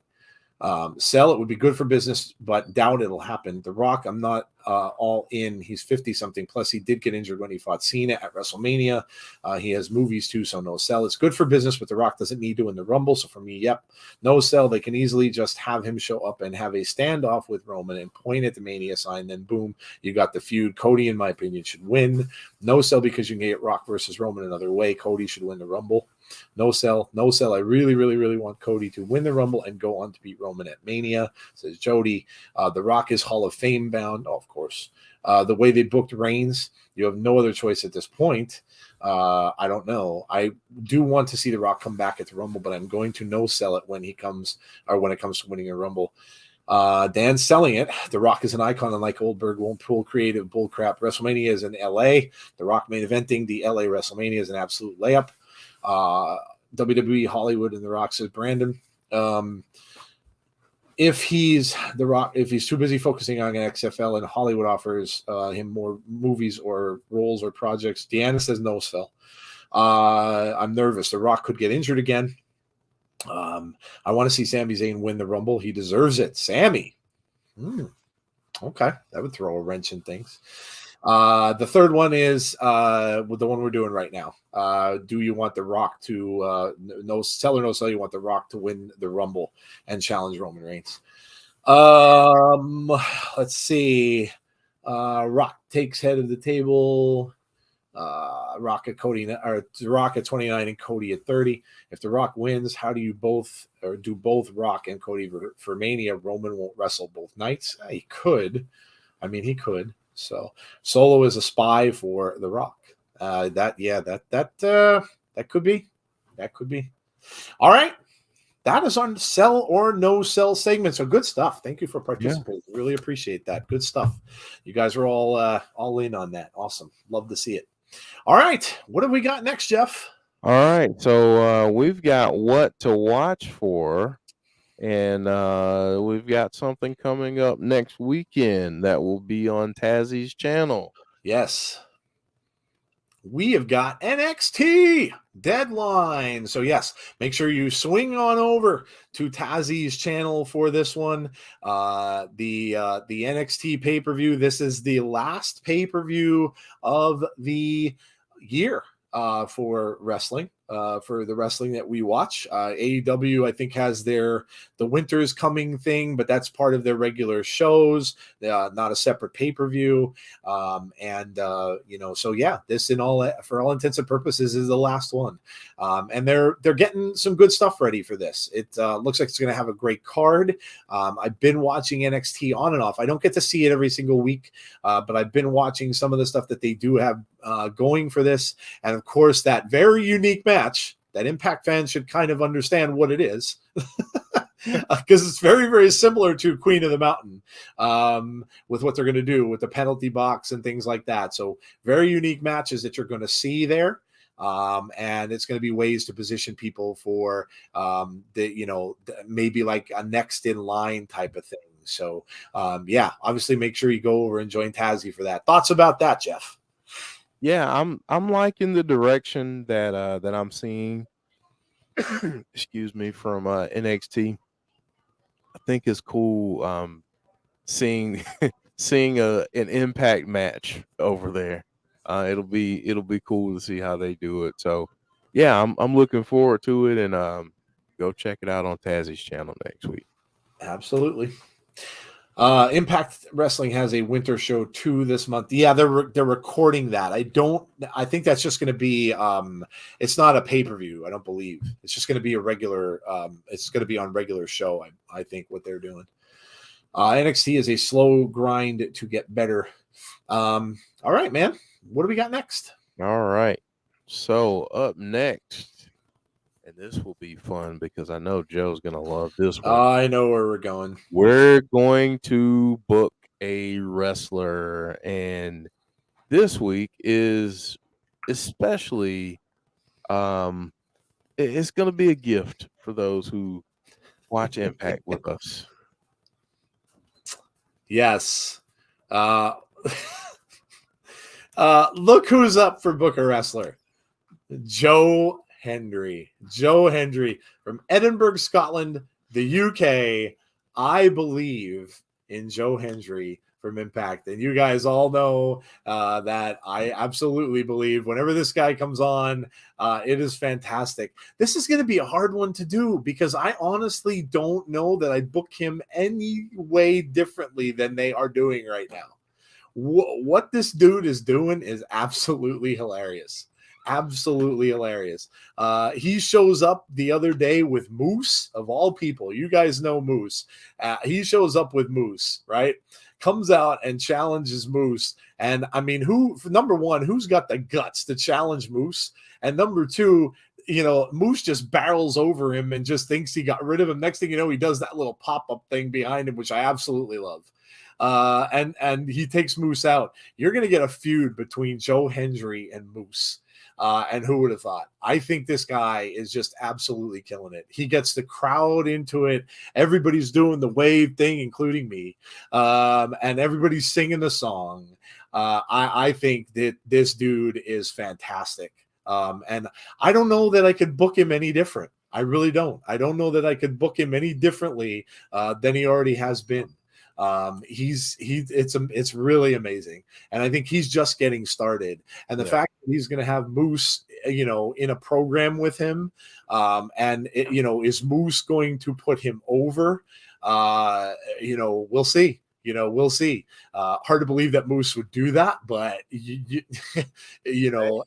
hey, like Jeff said, it's I think it's fantastic stuff, and I just think he's doing a tremendous job. But I'm curious, Jeff, would you do anything different with what they're doing with Joe Hendry? Jeff got to see it live. That must have been amazing. The pop for him live was kind of crazy. Jesse is saying, who the Flameo is he? You have to watch Impact. He's a wrestler on Impact. Yep. Come check it out with us one Thursday. But if you don't get a chance, look him up on YouTube. Look at some of his entrance parodies that he's done. He's tremendous. So and Deanna believes now. Deanna was not a believer in Joe Hendry. And she had the revelation that she needed to believe in Joe Hendry. So she does. In terms of would I do anything different, I would probably I don't know that I would necessarily do anything different other than have him go into the X division more. I want to see him. I look at him in terms of his style. It's kind of like Rohit, where he didn't fit the mold per se, but he was in the X division. He was successful in the X division. I would love for him to go to the X division, eventually win that title. Can you imagine a program with him and Trey Miguel? Eventually, that would be tremendous. Yeah. I mean, those two would do great work, and eventually I would turn him heel, and I would have him go up against Josh Alexander. Wow. Okay. That's what I would do with him eventually, because I think he's that type of star at Impact. I would agree. He has an electric personality. Yeah, seeing him, I could totally see him doing a heel too. Could totally see that. He's got the personality of to be able to do that. You could totally see him being cocky and egotistical. So yeah, I could definitely see that as well. So yeah, great stuff. Let's see what people are saying here. I know a lot of people, come up, watch our Impact stream with us. They know who this guy is. Moose has put Saban and others over so I can see it. There's only one way I book him. Get him to be on IPWF next year. Yeah, how about he wasn't on there? Yeah, right. It's too bad. Missed opportunity. But yeah, he would be, whatever they have him do there would be absolutely amazing. I would love to see him on there. Hendry would recruit Gouger as a follower, and Caleb with a K with the new blonde hair who looked like a Joe Hendry wannabe. And then I'd have the believers in Hendry versus the believers in violence. Wow. Okay. All right. Moose versus Joe Hendry, them two fighting over the digital media championship. Good for business. Love it. Joe Hendry is awesome. There's one, let's see. Impact Wrestling is awesome. We agree. I believe in Joe Hendry, says Tazzy. Hendry and Swinger form a tag team called the Misfit Toys, and by mid-2023 begin a run as Impact Tag Team Champions. I took a pic of a scene in Young Rock said in 2030 about Dwayne's past. He showed the Universal title. Yeah, there's all kind of stuff going on with that. People are thinking there's clues. He said a few things on an episode last year too. Something about Roman was said on there too. So who knows? Could be. Hendry would be fantastic. He'll let him do his Paradise and Make Believers. Hendry versus Bully Ray for me battling for the Impact title would be awesome. If that happens next year again, Jeff is writing for Impact. Says Tazzy. All right, Jeff. So that is our book of wrestler, I believe. What are we going to? Favorite moments? Favorite moments of the week is what we're going to next. And Joe, I have a feeling that something that we watched on Friday is going to make a lot of our favorite moments of the week. I I I think you just might be right. I just have a feeling that that's Yeah, going to kind of dominate here. yeah, I think you might be right. Wow. Top three favorite moments of the week rather. Play along with us. Let us know what yours are. Start again with number three. So give us, if you're going to play along, give us all your number three favorite moment of the week. Don't list them all at once. Just give us your favorite moment number three and let us know what you thought were your three favorite moments of the week. So, Jeff, what's your number three? Man, number 3 for me, uh, honestly, was the Impact episode in its entirety Mm, from Thursday night. okay. I don't want to separate things out. I just feel like it was so good that it has to be a standalone item, and I put it at number 3. Okay. Oh man. Um my number three. I'm gonna go with um you know what? I'm gonna go with a Bray thing here.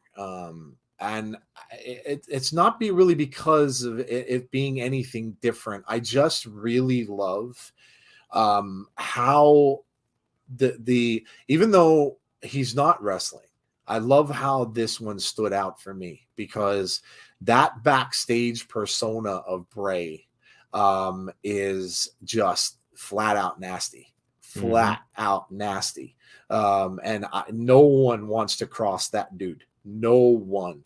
And he is just what he said. If that would have been me that attacked him, there would be nothing left. Which is just absolutely sadistic. I think it's awesome. So you're not getting anything necessarily from him in the ring, but it just keeps furthering this story. And I love how these different personas keep saying, "I didn't do this." So we've gotten now, and they'll talk way more about this on Abby's tomorrow. But two of them now have come out and said, "I did not attack him.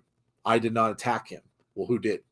So I think it's fantastic how they're keeping on doing this and keeping it going. I think that it's a brilliant storyline, and so I absolutely love that. I didn't get to see it live, but I went back and watched it, and then of course the Howdy promo as well, which keeps on giving us more behind it. So Bray's promo this week was my number three. What was your number two? Man, number 2 for me, I'm going to have to go with gonna have to go with basically the same thing. Okay. Bray is operating at a different level at this point.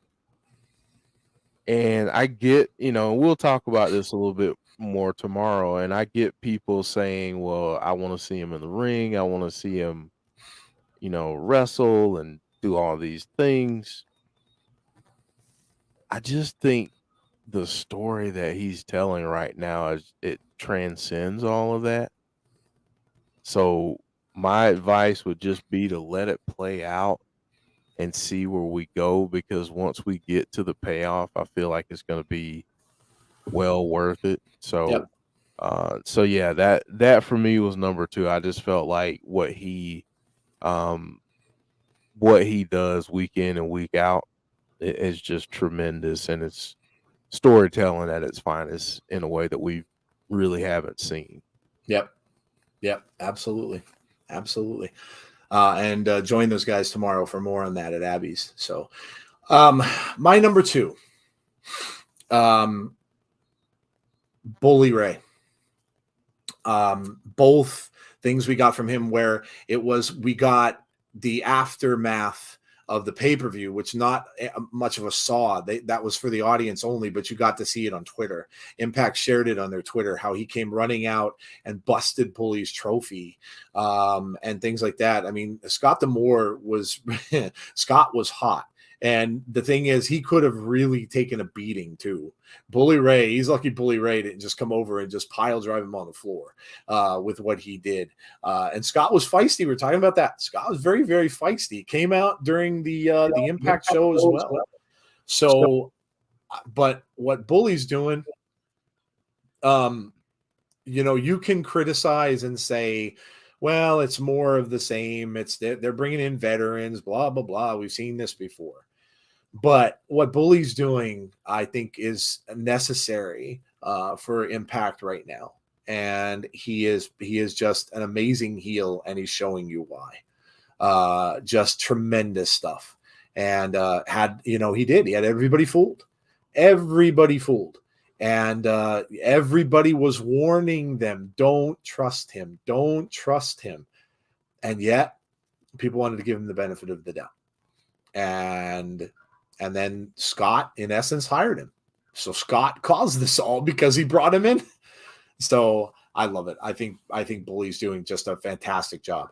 Let me go back and just read off some of your threes and stuff like that, because I want to catch up a little bit here. Ricochet versus Santos says Conrad was his number 3. Becky on Raw. Of course, yeah, Becky's return. Tegan Knox's return, says James Grant. Dexter versus Miz. Ricochet winning the cup. That's out there for a couple of people. Eric and Diener. Alicia says her number 3. War Games matches, says Jesse. There was so much. Ricochet and Santos Escobar. Entire Impact show and Bray. Stokely Hathaway telling Matt Hardy, get your ass to the back. War Games and Becky. Scott going off at Bully Ray. Bray is a genius, says Jody. Women's War Games match. Bully Ray promo. Exit of Eric Young. DJ Too Large. Big connection we're going to talk about tomorrow, says Jody. Bray Wyatt promo, number 2. Now people giving the number 2 Bray Wyatt promo. Deanna versus Mickie James was number 3. House of Black on AEW was number 2. Alexa Days, says Alicia. We've got Becky's big spot at War Games. MJF turning on William Regal. We've got number 2, the rise of Diener. MJF turning on Regal last Wednesday. Jesse saying number 2 is Bray's segment. I loved that his words were so good. Oddly enough, he made a lot of valid points, but also it was an epic promo. Bully Ray is a great heel. Scott is a TNA original. For those who don't know him from Team Canada, he can make some good bumps. Bully Ray is a great heel. 2 all of Thursday's Impact with Scott going off was the chef's kiss. Okay. Number 1. What's your number 1, Jeff? Oh, man. Number 1 for me, I like to have fun. Yes. And the whole throwback throwdown on Friday was just tremendous. So yep. I don't know if that's your number 1, but that's mine. And I won't steal a lot of it because we'll talk about it in the lighter side of the ring. But yeah, that was it for me. I didn't get to see that show last year. Didn't get to do the watch along for it. And I got to do it this year, and I'm really glad I did. It was absolutely so much fun. If you didn't see our watch along for it, you can check it out. It was absolutely tremendous. And again, this really, really is fun to see, because this is wrestlers bringing out different personalities, showing their actual talents, besides just what they do every single week in the ring, that they can be versatile, that they can get out there and change up things and be different people. And oh my gosh, some of them are absolutely hilarious. I'm not going to remember the names, but Rosemary coming out as that person from MTV. Loved it. She had the MTV sweatshirt on, looked completely different from what we're used to seeing Rosemary look like. Josh Alexander coming out as a freaking lumberjack, and then Diener, what was his name? Oates. Ornery Otis Oates. Otis Oates. And he looked like he was from Hall and Oates. He had the mullet. Yeah, it is. I mean, this thing was freaking hilarious. We had a punch your time card match. It was phenomenal. It was phenomenal. And just one of those things where again, no pressure, no stress, no drama.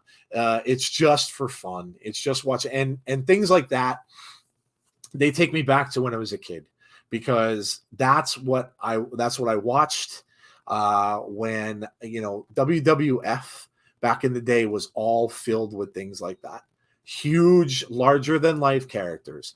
Many of them were hilarious. The Bushwhackers coming down to the ring doing what they did. Hilarious. And a lot of this stuff was now some of the characters were great. And they had their own personalities, but so many of them had that laughter that they would bring you week to week to week, and I think that gets a little lost. I think in pro wrestling now, it's not the same as it used to be with that. And I really appreciated watching IPWF. I thought it was really, really fun, and I loved it. Oh, Sammy Callahan impersonating Jim Cornette. Which was absolutely spot on. Tremendous. Yeah, Jeff's just going to go right to lighter side of the ring because technically that's what we're doing. But yeah, it was just so good. Those of you who came out and watched it, you know what we're talking about. Those of you who didn't, go back and watch our watch along because it was just really, really fun. Really, really fun. So yeah, it was awesome. It was absolutely awesome. So let's see what we got. Number one, Macklin versus Franklin Kazarian. Steve Macklin versus Franklin Kazarian. The segment between Eric Young and Diener, it was awesome. Alexa Bliss being dazed on Monday. A new hint of Alexa being connected to Bray again. We got Eric Young and Diener. Yes, that was tremendous. Yeah, that was absolutely tremendous. All of Thursday's Impact with Scott going off. MJF lays out Regal was Conrad's number one. So Eric Young is done on Impact. Yes, he is. Number one, Bray Wyatt. Bray's continued evolution of this new character, says Dan. The scene with Sammy fully turning on and taking down. Oh, yeah. The Bloodline was also tremendous this week. Absolutely tremendous this week. Bloodline was awesome. Eric Young has done an all in Impact. Hope Eric Young does great in WWE. He is a good wrestler and a great talker. He is awesome. Let's see what we got here. I hope Eric Young. Okay. Yeah, we're caught up. So throwback, throwdown. We are on our lighter side of the ring segment, and that means that Jesse Callan is going to start warming up. So much to the chagrin of C Wrestling, I'm sure. But Jesse, you can start getting yourself ready. We're at the ending part of the show where we're doing lighter side of the ring. Anything else, Jeff, you want to say about IPWF? I'm catching them. It was just fun. I mean, think about Moose being DJ Too Large. Yes. All the crazy names that we got. Tremendous. Lucy Luau and Lucy. the two of the Hawaiians, and then of course, oh my God, ODB and Mickey James. What was ODB? Gosh. It was a busty transmission. Busty transmission. Yes. So good. So good. So kudos to them for doing that. I wish people would take a page out of what they do and have a little bit more fun. I would love to see that live. I think I said that on the show. Mm-hmm. That would be so much fun to see live. Oh my gosh. Crazy Steve Oh my gosh. Crazy Steve is the interviewer. Oh gosh. With those big goggles on like Harry Carey from the Cubs. It's just so good. It was so good. ODB and Mickey James was classic. I think you all know what my moment of the week was. Giggity. We do. Yes. Just for you, Derek. Here you go. Giggity. There you are. Oh, it was so much fun though. Go back and watch it if you haven't. If you have Impact and you get that on their channel and stuff, you have the YouTube channel. Go back and watch it. You'll laugh. It's definitely worth it. It's 3 hours, but it's just a lot of fun. Just a lot of fun. Brought me a lot of joy during the week, and I was very, very appreciative of that. So good stuff. All right, Jesse. Well, it's your time now. And I don't know if he's still hanging around that he's going to criticize the jokes, but I'm sure that that's probably a distinct possibility if he's still awake. But Jesse, you're up. Meanwhile, we will talk about what we've got coming up next. 11 tonight. Most are pretty short. Okay. We have tomorrow, of course, 6:00 p.m. Eastern Standard Time, Abby's Window with Jeff and Jody, of course, and Dom as well from Give Me a Hull. Yeah, we'll be there. So make sure you join them. They have a lot to talk about from what happened on SmackDown. You saw Jody was teasing it a little bit. So make sure you join those guys tomorrow at 6:00 p.m. and find out everything you need to know from the only weekly show on any channel dedicated to Bray Wyatt. So make sure you go check that out. Then we're off until Thursday, which we will have Impact Wrestling, which we've been talking about. So the follow-up to that amazing show we got last week should be really good as well. There's already some good matches made for it. Impact Wrestling, 7:45 p.m. Eastern Standard Time on Thursday night. So come join us for Impact. I think we have joke one. Joke number one. My friend's bakery burned down last night. Now his business is toast.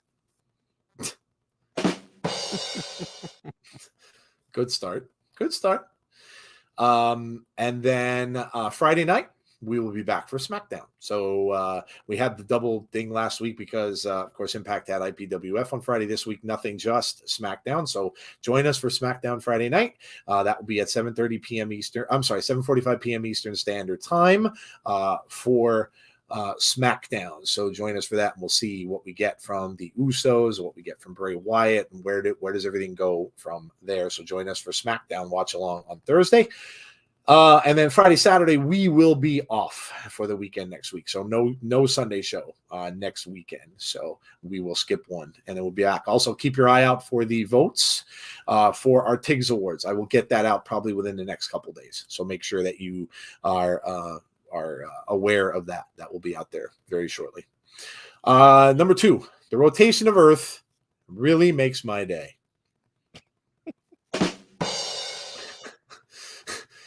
We're getting some real. It's what do you call that? It's real humor. It's humor that's that is something real. It's based on reality. So funny, very good. January WWE Raw anniversary. Yes. Raw XXX, Raw 30. Yeah. That is coming up as well. Yes. And something else to watch for, of course. Big Dan says, what do you get when Frosty pulls his pants down? Snowballs. Clever. Number 3. Well, to be frank with you, I'd have to change my name. That's good, actually. That's a good one. That's really good. That's a good one. Bonus Baby says, wait, there's a new Transformers movie. Yeah, I mentioned that the other day in our stream. There was a trailer out for that. It actually looks really good. This isn't the Michael Bay stuff anymore. Although I think he helps with them, but I don't think he's in charge of it anymore. So that probably is a good thing. But yeah, this is not the Michael Bay stuff. They're actually looking like the character Transformers now. So it's Beast Wars. So it actually looks pretty good. I was pretty impressed with it, actually. And it's based off of the Bumblebee thing. They're kind of starting over where that Bumblebee movie was, which I actually enjoyed that one. Number 4, pollen is what happens when flowers can't keep it in their plants. I almost said pants. That was good. Best one so far. Dinobots. They were in that weird one with the sword and the Excalibur thing. Yeah, that was odd. But they're actually starting to look like the cartoons now, which is amazing. I have I got sent to me a gift, like an early Christmas gift, basically, from my other stream, from someone who follows us on my 80s stream, the Lego Optimus Prime.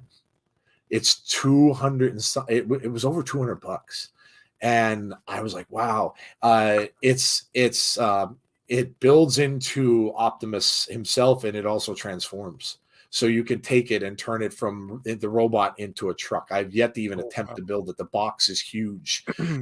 So yeah, it's amazing looking. And I was always a Transformers fan in the 80s. I loved the cartoon, and I was very, very upset when Optimus Prime died. Very, very upset.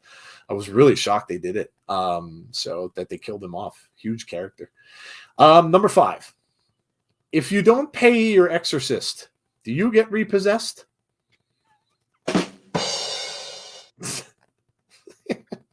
That's a Ah. Very clever. A lot of these are just very, very clever. Very, Yeah. very clever tonight. We've got a clever theme going on here. Beast Wars movie, yeah. The trailer's out there. Yeah, go check it out. I know they showed, of course, Optimus, Bumblebee. They showed RC from the cartoons. They showed Mirage and Jazz. And then of course Optimus Primal, who was the ape character in Beast Wars. So yeah, it looks cool. It looks really cool. Number 6, communist jokes aren't funny unless everyone gets them.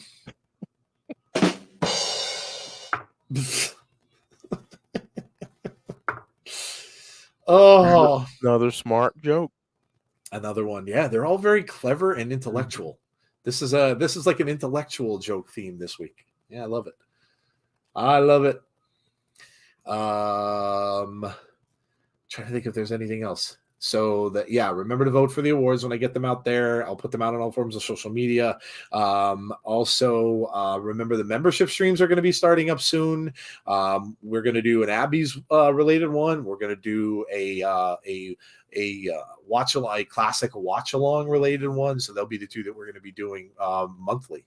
So you're going to want to subscribe to be a member, because you'll get some special stuff from that Abby stream that you normally wouldn't get on the show. And also you can come out and join us and watch some of these classic watch-alongs that we're going to do too. Number 7, when the cannibal showed up late to the buffet, they gave him the cold shoulder. Very clever. Very clever. Remember the movie Repossessed? It had, yes, I do remember that one with Linda Blair. Yeah, I do. And Leslie Nielsen and all the, yeah, I do remember it. Yep. Mean Gene Okerlund was in that. Jesse Ventura. Yes, I do. Yes, I do. What else? I'm trying to think what we are going to be interviewing Dom as well. So we're going to have him in an interview format that we're going to do on our channel. So that'll be Jeff, myself, and Jody kind of reciprocating a little bit with him, and we're going to talk to Dom in an interview that we'll do on our channel. So it'll be very cool to kind of get to know Dom a little bit too. So number 8, will glass coffins be a success? Remains to be seen.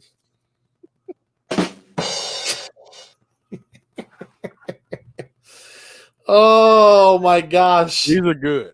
Hilarious. Hilarious. I think the Cowboys just clinched this game. Yes, finally. Good Lord. It was scary there. The rundown 2003 Tubi, says Brandon Wayne. Do you just love it, or SNL Anna Gasteyer leg kicking love it? Number 9. My teachers told me I never amount to much because I procrastinate so much. I told them, you wait. Oh man, Jesse, these are all very clever. They're very, very clever jokes. Very clever. Very, very clever. Love it. Tazzy's right. Tazzy's putting skeletons up in the chat. You're killing him, I think is what he's saying. You're killing him. Oh man. Good stuff. Good stuff, yes. We got 2 more. I think she said we have 11. Oh man. I found the cartoon Super Globetrotters on Tubi. Tubi's cool. They have a lot of old classic stuff. Yeah. I like Tubi. Number 10. I put my grandma on speed dial the other day. I call it Instagram. Instagram. Oh my gosh. Instagram. That's good. That's a good one. Yes. Yeah, that was good. Yeah, that was a good one. We don't have our Statler and Waldorf in the chat tonight, so C must have fell asleep. Deanna says I like that one. Christopher liked that one too. Everybody liked that one. Brandon's laughing. See, now you got it going.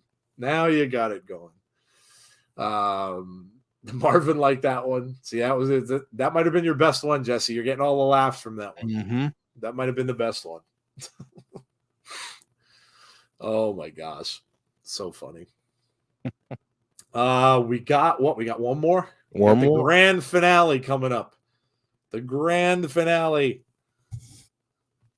And please don't forget to join Jeff and Jody and Dom tomorrow at 6:00 p.m. Bray time for Abby's Window. And we may go a little overtime as we have the past couple weeks. They have been going overtime. Yes. You've been getting Abby's with OT. Yep. Abby's OT. Abby's overtime. What else we got? Let's see where number 11 is. Don't forget our other projects. By the way, Jeff's Movies to be Murdered By, which he mentions in that video to Dom, his horror podcast that he does. So if you're into that kind of stuff, make sure you check that out. I am going to be going back to doing my 80s show as well. We haven't done it in some time, so we're going to be going back to doing that.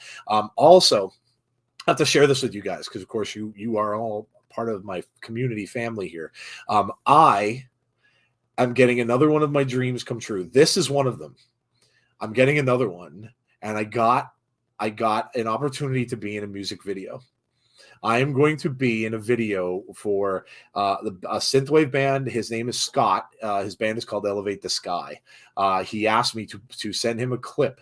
And I'm going to be in a video with him, and he has many other people that are going to be in this, but I got to be in him. I'm like over the moon about it because that was a dream of mine from the time I started watching MTV. That to be in a music video, so it's awesome. I'm so excited, and it's coming out soon. I think it's December. It might be next Saturday actually that he's going to release it. So the 10th. You'll have to put that out there so I will watch it. Yeah, I will. That's awesome. It was basically me geeking out kind of. I think I had one of my lightsabers, my light up lightsabers and stuff like that. It was just kind of geeking out in it, but the song is called We Are the Dreamers. And check it out. But the band's name's Elevate the Sky. The song is called We Are the Dreamers. It's out now. It's from his upcoming new album. He's been on our 80s show a few times. Great dude. Great dude, and I love the music. It's synthwave music, so excited. So Jesse messed up the count. It was 10. All good. It's all good. We appreciate it. Thank you so much, Jesse. All right, guys, we are done for another episode of Between the Ropes. We hope you all enjoyed the show. This, like Jeff said, is our bread and butter. This is where it all started for us, and we love coming back here and just kind of sitting and chatting with you guys about pro wrestling. So, all right. Again, Abby's tomorrow at 6. Make sure you join them. Impact Wrestling on Thursday at 7:45. SmackDown on Friday at 7:45. And that is our content for this coming week. Watch the socials for the TIGS Awards polls to go and vote. And watch for news about the membership streams as well. Tazzy says, new logo reveal tomorrow in the beginning of the Monday Night Raw stream. Well, there you go. Yeah, make sure you join Tazzy. Tazzy getting a lot of views for that Monday Night Raw. A lot of people coming out and checking out his show. So that's awesome. Keep doing that. You're going to need representation. I don't think so. Good night, Jeff and Joe. Yes, we're done, guys. Jeff has work in the morning. I do not, but I'm going to let Jeff go and get some sleep because he can use some. Guys, have a great rest of your night. Thank you all so much for coming out and watching our show. Jeff and I really appreciate that. And please stay safe. Please be kind to one another, especially on the socials. And hopefully we will see you all for our next show, which is Abby's Window tomorrow night at 6:00 p.m. Eastern Standard Time. Have a great rest of your night, guys, and we will talk to you all soon. Take care, everybody. Good night.